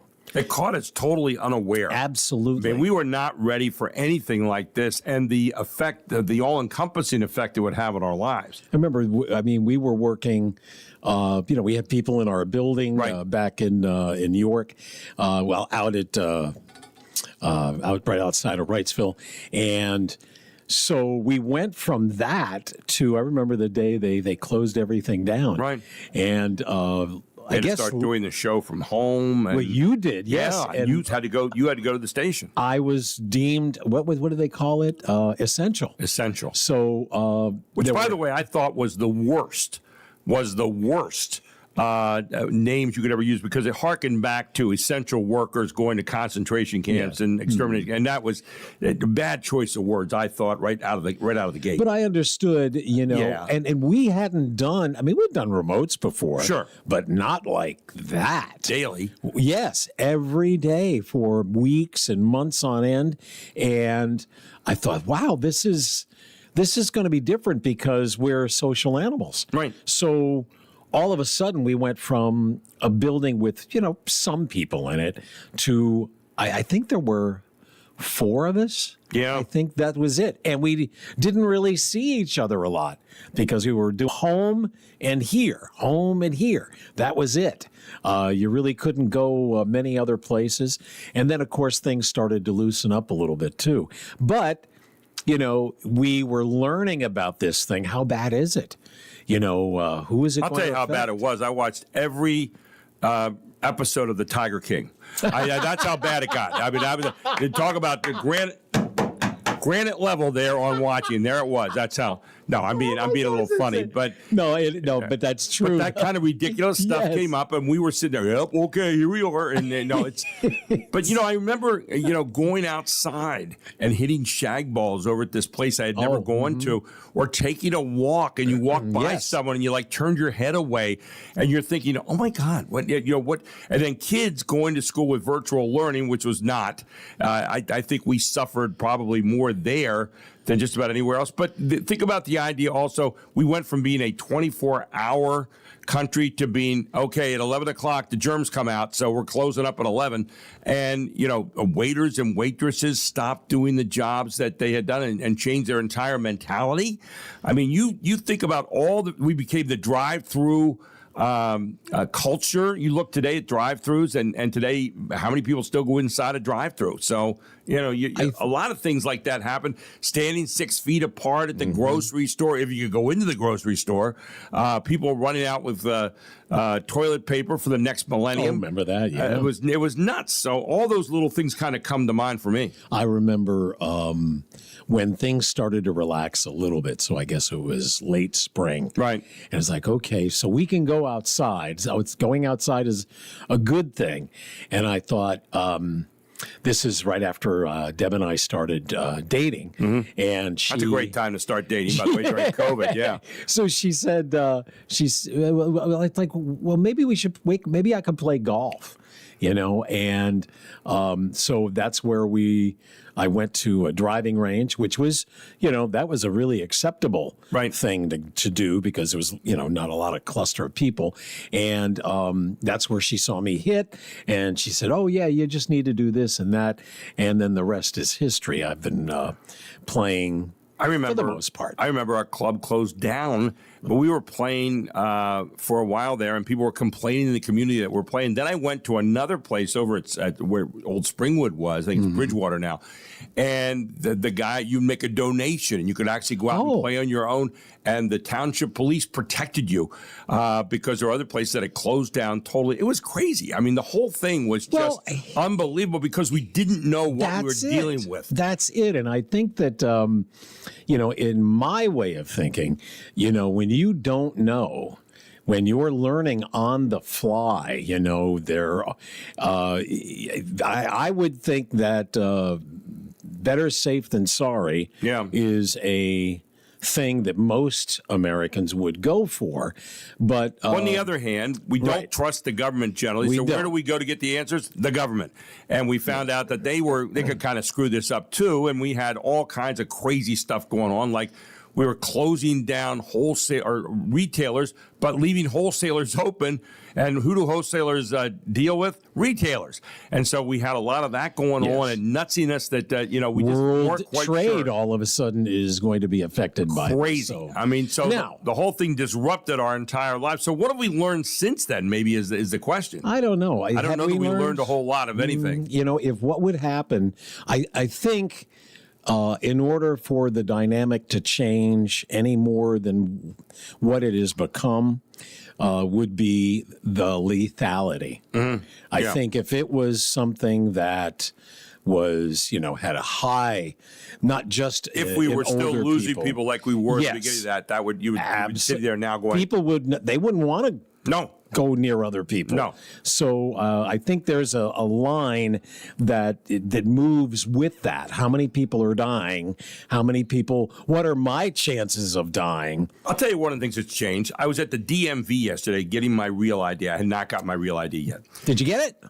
Well, it'll come to me in like 10 days. Okay, good. But anyway, so I'm there. Congratulations. But what was interesting was everywhere you went there, and this did not used to be the case, you had a big plastic shield up in front of you. Yes. They don't mess around now. You got a plastic shield. You can barely hear these people because they are not extending their voice. So you go, what did you say?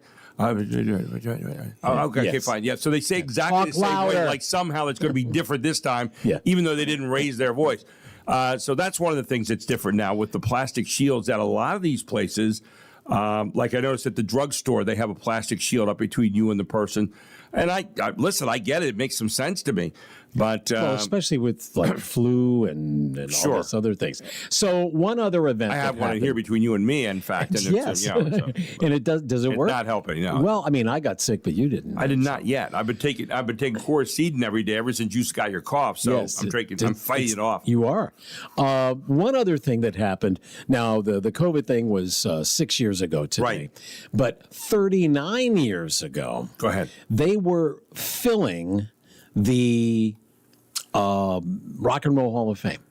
I don't know if you remember, like these days when they have a class for induction, right? It's like 5 people, okay? And that's because, back in the first few rounds, they did like a couple of dozen people. So it was on this date, 1987.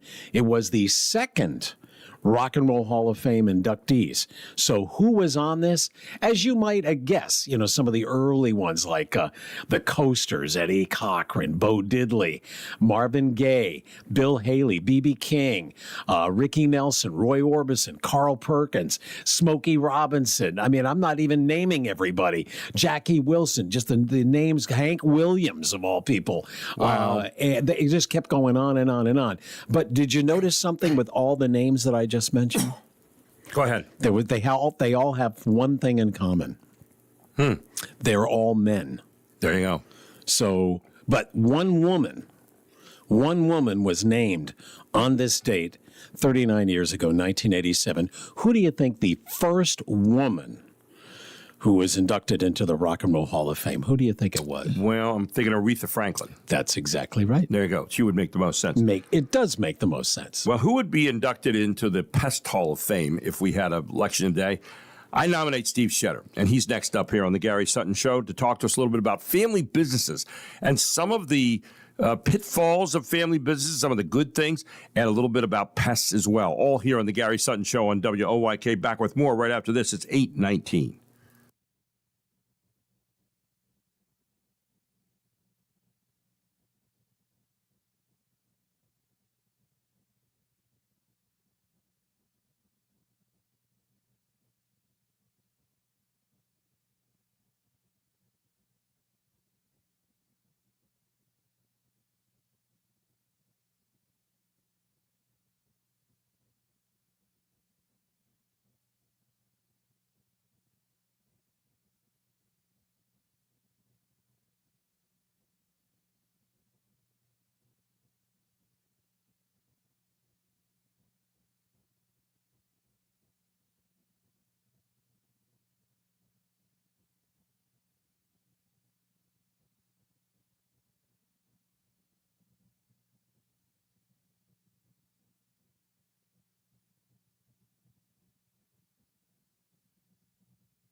Over to Grove. Why not? A three. He hits again. His fourth, this time from the left wing. And we're tied at 28. Line set up. Ogrechek shot fake. Moves in from the left. Fired it back out front. Flay. A three. It is good for Owen Flay. It's his second of the night. Flay out to Ogrechek. Left corner. Spot up. Three. It's good. You knew that was good when it left his hand. Here's Grove. Right corner. Thompson flies up and blocks the three-point try out of bounds. Wow. Listen to him here at Redline. The final score.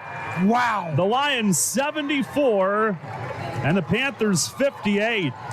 And that is the first league loss in 45 games for Central York boys. It's been quite a run for them. Of course, last Friday, Brooklyn Nace played his last game with them. He was their center. He was the tallest guy on their team, about 6'3", 6'4", and he left to go to school early at Old Dominion, where he's going to be a quarterback there. But in leaving, obviously, it's a big hole that's left with Central, who had been undefeated starting this week. They lost to Central Dauphin the other night, 71-54. And last night it was, 74-58? Correct. And to Red Lion, who is now tied with them for first place in the York Area Interscholastic Athletic Association Division One. So Quick, it'll be Ken- interesting to see how they adapt along the way. And for Red Lion, they're playing some great basketball right now. Have won 4 in a row and looking pretty good. Quick heads up, York College, 25th ranked men tonight, hosting Stevenson.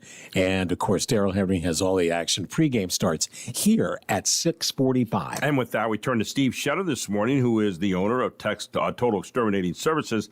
You can give him a call at 717-851-3868 to find out more about them, or go to steven.shetter@testpest.com, or just go to testpest.com, TES pest.com. Total Exterminating Services, that's what TES stands for, serving York, Hanover, and Lancaster counties, and just knocking it out of the park when it comes to that. Good morning, Steve. How are you doing? Good morning, my friend. How are you doing? I am doing really well. I wanted to ask you today a little bit before we get into, a couple things about pests, but, a family business. I am partial to family businesses. I love family businesses. You got this started. What are some of the pitfalls? What are some of the good things about running a family business? You've had like 50 years of the pest business, but talk about just the idea of business at large from a small business owner standpoint. Yeah, I appreciate the question, Gary. So, yeah, when I had started in this business, I worked for a family-owned business. Absolutely loved it. It was a large family-owned business, but I absolutely loved it. And eventually they went the way of the corporate buyout, the corporate sellout, and became a large corporation. And it really lost all of its identity, Gary. And that's what we love is we're family. We've got identity.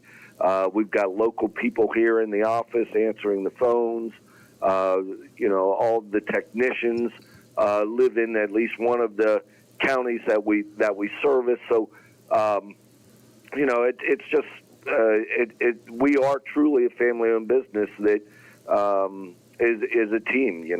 So yeah, it's a pretty rewarding experience. Why do corporations tend to lose that touch that you talked about, that family touch? What is it? Just that they get too big and other things become more important? Have you ever put your finger on that at all? Yeah, well, the family-owned company that I was a part of was bought out by a large corporation, and they've got shareholders to answer to. And when it's even me, when I look at my 401, my retirement account, I want to see that it grew, and I don't really look a whole lot at where my money is as much as did it grow. And if it's not growing, then I'm concerned. Then I've got those concerns. I'm expecting a return on my investment, and that's what the large companies do. So things change. It becomes about the dollar. But you can do both. I mean, you're proof of that. And like I have one of your representatives out of my house the other week that you can tell that you have a certain stamp that you want them to put on, which is get along with the consumer. Because if the consumer gets turned off, then guess what? Your business isn't going to do so well in the long run, and you're doing quite well because, people are able to communicate. They're able to tell you what's going on, why they're there. They respect you. They respect your home, all that kind of thing. That's all big. I just don't understand why people don't keep that, even if they're a big corporation coming in, even though I understand, the bottom line is what they're looking at. Yeah, and what they do, Gary, is they eliminate their local offices. You wind up calling, and you're talking to somebody that you don't even know where they're located at. They'll Google map you while they're talking to you on the phone and figure out where you are. And they're not going to send somebody out to take a look at your situation until you buy, and then they'll just send the technician out. Wow. So we really, the personal touch is there, and I love when a customer that's not happy calls me to have me come out and talk to them, and they're with one of the big corporate companies, and it's like, this will be an easy one to have switch over. Yeah, and that's kind of what you do. I mean, when you talk about it, you're serving York, Adams, Lancaster County. You do residential, you do commercial, but you're making sure that the customer comes first. And, one of the things that I wanted you to mention this morning here before we leave is affordable programs. You design affordable programs. You understand the area. You understand what people's needs are. And affordable programs designed for your needs. I have a program, for example, where I have a quarterly check-in, which I had the other week, which I really appreciated, and a follow-up report. Those are things that are really important to people here in those areas of York and Lancaster and Adams County, right? Yeah, absolutely, Gary. Our quarterly service is by far the most popular service that we have to offer, but we can and will design anything that the customer desires. So I sit down, I talk to them, find out what the concerns are, when the best time to do those are, and if they're saying, well, I don't necessarily want you out here 4 times. I only want 3, or I just want you once a year to knock down the general pest. We design a program to fit your needs, not going to box you into one thing. Well, you do that regularly, and I really appreciate the fact that you're working with people. That's what really family business is all about. So residential and commercial pest control, people can call you at 717-951-3868. They can get you on the email at steven.shetter, SHETTER, at testpest.com. But you give 1% of your net profits back to local charities. That's something you're famous for. More than 50 years of experience. That's something the family business needs to have. And affordable programs designed for your needs. Steve, you're knocking it out of the park, man, from where I'm sitting. Keep up the great work. And we're looking forward to catching up with you again next week on other questions that we have about this kind of business. But I'll tell you what, when it comes to this kind of business, they don't give you the business. They give you the real business. They come out and they solve the problems for your pests. Test Pest, TES, Total Exterminating Services. Give them a call today and tell them Gary Sutton proudly sent you. Steve, thanks so much, man. I really appreciate you. Hey, good stuff. Thank you very much, Gary. Thank you, and have a great day. Steve Shetter, testpest.com is where you go to check them out today, and they are the sponsors of this hour of the Gary Sutton Show on WOYK. When we come back, Julie Wheeler, our President Commissioner of the York County Commissioners, gets into some really interesting stuff that's happening right here in your county, York County. The main street of York County. We are WOYK, back with more right after this.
Welcome back to the Gary Sutton Show here on a Wednesday morning where it is 8:34. I do want to remind you that there's a sale coming up this afternoon at a Thomasville Country Auction.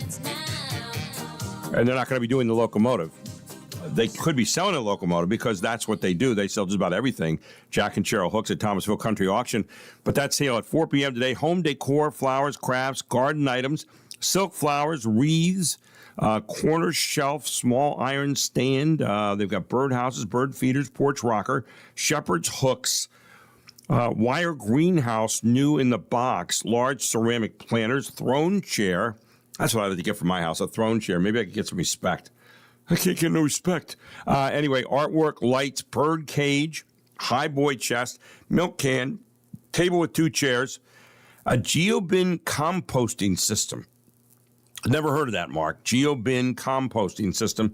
But that's just among many items that are going to be up for sale this afternoon at Thomasville Country Auction starting at 4 p.m. And you can go to thomasvillecountryauction.com right now. Go in there. You'll see some blue tabs on your left. Hit auction date. Today is the 21st of January, and they have everything listed there so you know what you're going to bid on when you get in there this afternoon. Jack and Cheryl Hooks want me to remind you right now that they are looking for collections. So if you have a collection of coins or different things like that, ceramic pottery, whatever it might be, give them a call today at 717-764-5403 and let them come out to your home and check it out, talk to you about a sale, how it would work, answer all your questions, tell you how they'd haul the items to your house, their auction house with plenty of care, and then get it on the right sale or sales that will best benefit you and make you some money in the long run and make some other people happy. That's what Jack and Cheryl Hooks have been doing for a lot of years, matching up sellers and buyers. They're the best at it right here in York County, and they can help you with your sale today. And if you're selling your real estate, Cheryl can do that for you and save you lots of money. Jack and Cheryl Hooks are ready for your collections now, are ready to help you make that sale a reality. Whether you're moving, you're downsizing, you have an estate to settle, Jack and Cheryl will help you today. Give them a call, 717-764-5403, or head on out there this afternoon at 4 p.m. to Thomasville Country Auction, Route 30 West at the railroad tracks in Thomasville. WOYK News Time is 8:37, and we welcome in this morning Julie Wheeler, President Commissioner of the York County Commissioners, and each week she takes us around the county and what is happening.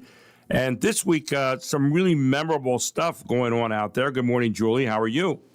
I'm fantastic. A little cold, but other than that, can't complain. Yeah, what do we have? We're up to 12 degrees now, so it's getting balmy out there. It was 7 earlier this morning. It's supposed to be down to like 2 on Friday. But I've got a way of combating that, Julie. I've come up with a way. I do. What's that? Think heat index. Okay. It's 12 right now, but it feels more like 16. So, when you think that way, you're warmer. You're always warm and cuddly anyway. Today is National Hug Day, by the way, which Oh, is it? Okay. So wow, you have I didn't know that. good reason to employ that today. Although we said anymore, you got to in the world as it is, you got to be careful on who you're hugging and who you're not, and all that stuff. But Yeah, not everybody likes to be hugged, so No. you have to kind of ferret that out with folks. Now you've been known to give a hug or two, right? I do. Yeah. If there's a comfort level with the other person, like I said, not everybody likes to be hugged, but some people do. So, Do you think everybody ought to maybe wear a sign? I'm huggable or I'm not, or hug me, I'm Irish. I don't know, whatever you. I don't know. I always like when I hit on something awkward because you go, okay. Anyway, hey, listen, we had Martin Luther King Jr. Day on Monday, and you attended the Crispus Attucks Martin Luther King Day of Service program. I know they had some big awards they gave that day, but that's always a meaningful program over at Crispus Attucks. Yeah, it is. This was their 44th year doing it, so I commend them for their commitment to doing it year after year after year. And last year, if you remember, around this same time, we had a bad snowstorm, so which kind of hampered the attendance. But this year, the room was packed, so it was really good to see folks coming together to celebrate the legacy of Dr. Martin Luther King Jr. But then also, as you alluded to earlier, they recognize 4 individuals in our community for the contributions they've made in the spirit of his legacy. So it was a really nice event. Yeah, I think when you talk about Martin Luther King and you talk about service to people, it's a day of service. It's a day when a lot of people really maybe focus a little bit more even on service to the community and what they're doing. And then there are other people out there that focus on service all the time. And I think there are a lot of people there at Christmas Addicts over the years who have just done a wonderful job of providing service to the community, making our community a better place to live. And that has been one of the really key centers for people raising up their lives here in York. Yeah, agreed. Let's talk a little bit about some of the priorities for the county here this year. And, you've got a lot of things that you're laying out, things that you and the other commissioners are doing right now. Talk a little bit about that, if you would. Yeah, so we've got our priorities here that we've set, as a county for 2026. But when you think about kind of the broader picture when it comes to counties across the Commonwealth and, across the nation for that matter. So the National Association of Counties has 6 priorities they've laid out. Some of them are in line with what we want to do. Some of them, aren't ones that we need help with. And then the County Commissioners Association of Pennsylvania has many priorities, of which 3 of them are at the top of their list. So we certainly are supportive of the ones that both NACO and CCAP have outlined, as well as the ones that are a little more specific to us. One of the big priorities for York County, as well as counties across the Commonwealth, and we've talked about this before, is mental health funding that comes to the counties. The counties are going to continue to advocate this year with the governor and General Assembly to increase the mental health funding that comes to the county. So that's a big priority for us, as well as counties across the Commonwealth. And the other big one is around 911. While we did get a slight bump in funding, there's still a big gap for counties in funding their 911 operations. Again, both of those programs and initiatives are mandated by the state. So, are you seeing a rise in the need for more mental health in the community? Have we gotten better at recognizing that? Have we gotten more specific in areas of mental health? What's your take on that, Julie? Well, I think that's a great question. I think some of it is we have more of an awareness now in how we identify folks who have serious mental illness and those that need help. So we've gotten better at making those assessments. I don't have the specific data at hand for like the past year, and I'm going to give you numbers for across the Commonwealth. There are an estimated over 700,000 individuals in our Commonwealth who receive some type of mental health services, right? So that's a lot of folks, and that's shouldered by the counties. Yeah, and I just think that, more and more, there was a long time there, I think, where probably society at large didn't do a very good job of recognizing, and when they did, treated it in a poor way. People going off to institutions right away and all that kind of stuff. And now we seem to be much more fine-tuned, if you will, to trying to make that better. And we talk about it more. I mean, you make a good point when you think back, I don't know, you can go back 5-10 years, even the topic of mental health around, suicide awareness and suicide prevention. That's been a very difficult topic to talk about in the community. But, fast forward, I think now, right. I don't know that I wouldn't say it's common language in day-to-day conversations, but people aren't afraid to have those difficult conversations about those serious mental health issues. I remember years ago when I first talked about my own struggle with clinical depression, that someone said, "Don't do that. You'll lose your show." I said, "No, it's some people need to talk about. We need to get rid of the stigma and talk about that because it's a disease. There are things that happen."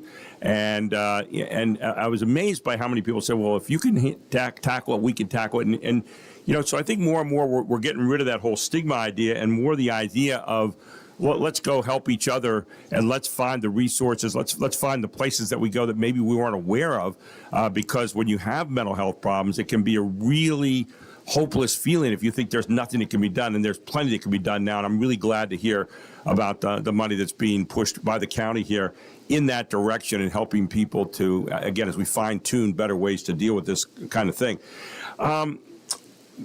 America 250.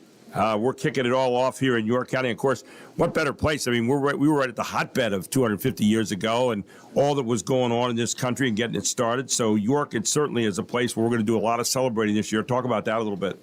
We are. We kick off our year tomorrow down here at the County Administration Building. The America 250 PA organization is going around to all the counties in the Commonwealth. They're doing this 2-week quick tour to kick off the year in each of the counties. And so we're tomorrow at 11 o'clock. So if your listeners are looking for something to do, the doors will be open. So we officially will kick off tomorrow. And then we're planning some big events for July 4th, some events at the fairgrounds, events right down where you are residing right now at the baseball stadium. Yep. And then, events all throughout the year. So I'm really excited to kick that off. And we'll actually continue our celebration into 2027 because that will be the 250th anniversary of the signing of the Articles of Confederation, which, as you know, is something very unique to York. So, lots of celebrating we'll be doing this year and into next year. Served as the first official government we had for like 8 years, from 1780 to 1788. And then we figured out it had a few flaws. We were going to make a couple changes in it, and then we decided to just change the whole darn thing and make it into a constitutional government. But you know what? It served its purpose.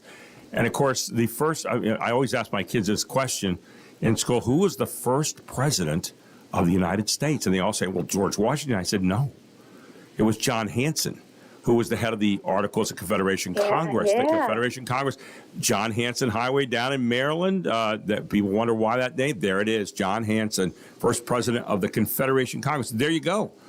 We should have a trivia contest about that. That's kind of cool. Isn't that kind of fun? Yeah. So anyway, finally, you celebrated a great birthday on Friday. You know, our World War heroes, our World War II heroes. They're going quickly from our midst, and you had a chance to celebrate a big birthday on Friday. Tell us about that. We did. So World War II veteran Mitch Angelos turned 100 last year, and we joined his family on Friday celebrating his 100 years. It was really, I commend his daughter, Joan Hayes. She put a really detailed biography together on her dad and his service in World War II. The gentleman has 7 patents.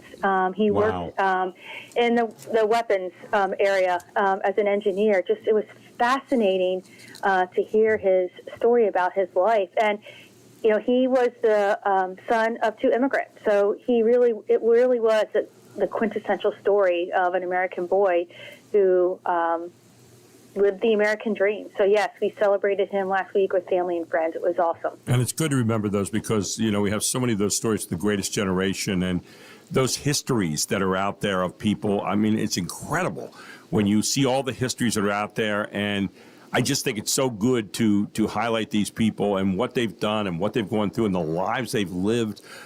Pretty incredible stuff. Julie, thanks so much for taking time to be with us this morning. Always appreciate it. And looking forward to that year-long celebration here with the 250th. It's going to be a lot of fun, and we'll chronicle it along the way. Thank you again. Thanks, Gary. Have a great day. Take care. Julie Wheeler here, our President Commissioner of the York County Commissioners, right here on the Gary Sutton Show on WOYK. We take a break. We come back with some final thoughts, some final topics, all here on a Wednesday morning on the Gary Sutton Show on WOYK.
And welcome back to the Gary Sutton Show here on WOYK. Who's this, Mark? This is In Excess and The Devil Inside. Okay. Who's dancing? You hear this on a lot of other stuff, this kind of music, but yeah. Not around anymore. I don't mind the hard driving bass. I like that a little bit. Yeah, that's kind of cool. Yeah, it's not too bad. The big story this morning is President Trump has flown to Davos overnight in Switzerland, where he's giving an address right now. It started a little bit late this morning. Let's see if we can hear what he's saying. Top $5 a gallon, and some places $7 a gallon, and more than 100 major power plants were violently shut down by incompetent people that had no idea what the hell they were doing. Under my leadership, U.S. natural gas production is at an all-time high by far. U.S. oil production is up by 730,000 barrels a day. And last week we picked up 50 million barrels from Venezuela alone. Venezuela has been an amazing place for so many years, but then they went bad with their policies. 20 years ago, it was a great country, and now it's... He's reading off the teleprompter. And so the president, and we'll tone him down here for now, but listing off his 1 year of accomplishments from his particular perspective. And so I think what people are waiting for, the elephant in the room here, so to speak, is going to be his thoughts about Greenland. And especially European countries right now, they are looking for some kind of intervention, I think, Mark, in how they're going to deal with this. Top European officials are planning to use this week's annual summit today specifically of global elites as their staging ground for averting a fast-blooming crisis that has put the continent a little bit on edge and may now threaten the survival of its 7-decade alliance with the United States. Three people familiar with the discussion told CNN. That push from allies comes even more as even some in Trump's orbit have expressed private misgivings about the president's rhetoric and have sought an off-ramp on this whole Greenland thing.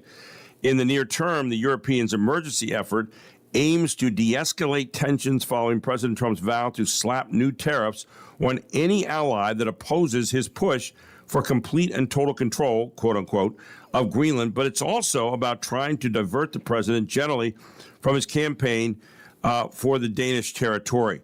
And among the paths that President Trump's advisors and Western diplomats have focused on are expanded existing treaties that allow the United States to place military bases and other resources on the island, along with adding commercial and economic agreements. So that seems to be where they're trying to go with this, a lot of his advisors. Such an outcome would include some type of signing ceremony that would allow the president to showcase an accomplishment according to people familiar with the matter.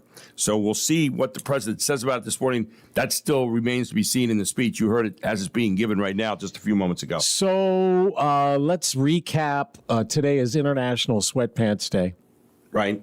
I had them which for you is earlier. Wednesday. Yes. Yeah. Go to a museum today and take a selfie of yourself there because it's Museum Selfie Day. It is National Hugging Day. It is Squirrel Appreciation Day. I appreciate squirrels. Yeah. National Granola Bar Day, as far as food goes. And New England Clam Chowder Day. Right. Which you chronicled earlier. And it is. That's very good. Cog. Yeah. And it is also, one more time, One-Liners Day. I always wondered how my wife got her license the first time she took the test. I found out the inspector said he wouldn't go through that again. The last time my wife drove the car, she cracked it up, went into a tree. She told me it wasn't her fault. She blew the horn. I mean, are you kidding? Oh, my mother had morning sickness after I was born. It's not easy. I got no respect the day I was born. Really? No respect. The doctor picked me up and smacked me. I found out the nurse, she got a few in too. When he was on with Johnny Carson, Rodney Dangerfield on One-Liners Day. So there is some news that we have avoided. Not avoided, but it just is a little further down.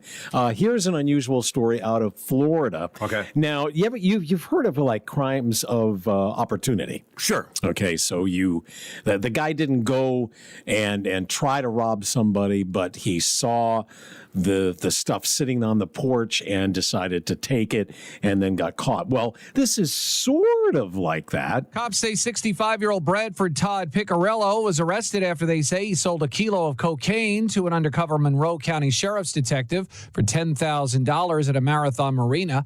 Investigators say Picarello told the undercover agent to bring a cooler so the handoff would look like a routine fish pickup, and even claimed he had much more to sell. They say a search of a storage unit later uncovered nearly 24 additional kilos of cocaine, along with cash, a gun, and a 38-foot boat. Picarello is being held without bond, and the case expected to be prosecuted federally. Yeah, it looks like Fox News. It looks like he found it. Yeah, on the high seas. So that's what they think anyway. And he didn't need a bigger boat. No. Okay. I did see today. Let's see, a second sphere. I think you mentioned this yesterday on the news. A second sphere will be built near Washington, D.C. Yes, in Baltimore, yeah. Yeah, it's a giant dome in D.C. where people are paid to perform. I don't know. Isn't that what Congress is supposed to be doing? A giant dome where people are paid to perform? Yeah, well done. I was thinking about that this morning. Well done. A Virginia couple who eloped 70 years ago finally had a wedding ceremony. Boy, it took them enough time. Wow. As for details about their wedding night, oh God, we won't get into that. No. Thank you. How about this? Speaking of not wedding night, but mating, and we have new word about dinosaurs. Check this out. When dinosaurs mated, it got a little rough. That might not come as a major revelation, but some top paleontologists now say they can prove it. The journal iScience citing fossil evidence that mating between some dinosaurs was so violent that they literally broke each other's bones. Fossils from the 3-ton duck-billed dinosaur showed a number of broken bones and fractured spines sitting on top of its tail's vertebrae. Their bones mended naturally over time until the next mating season. Paul Stevens, Fox News. It kind of pours some cold water on sex, doesn't it? The things you learn here. Yeesh. Hey, this hour has been brought to you by Test Best Total Exterminating Services. Don't forget to call Steve Shetter if you're having trouble with any kind of pests. 717-951-3868 or go to steven.shetter@testpest.com. Residential and commercial pest control, the best I've found anywhere serving Lancaster, York, and Hanover. Affordable programs designed for your needs. Thanks so much for joining us here today on the Gary Sutton Show. It has been a pleasure and an honor being with you again this morning. Thanks to Mark. Thanks to you. Hope you have a great day. Be safe out there. Stay warm. I don't need to tell you that. And we'll get together again tomorrow morning at 6 to 9, all here on 98.9 FM and 1350 AM WOYK. It's 9 o'clock.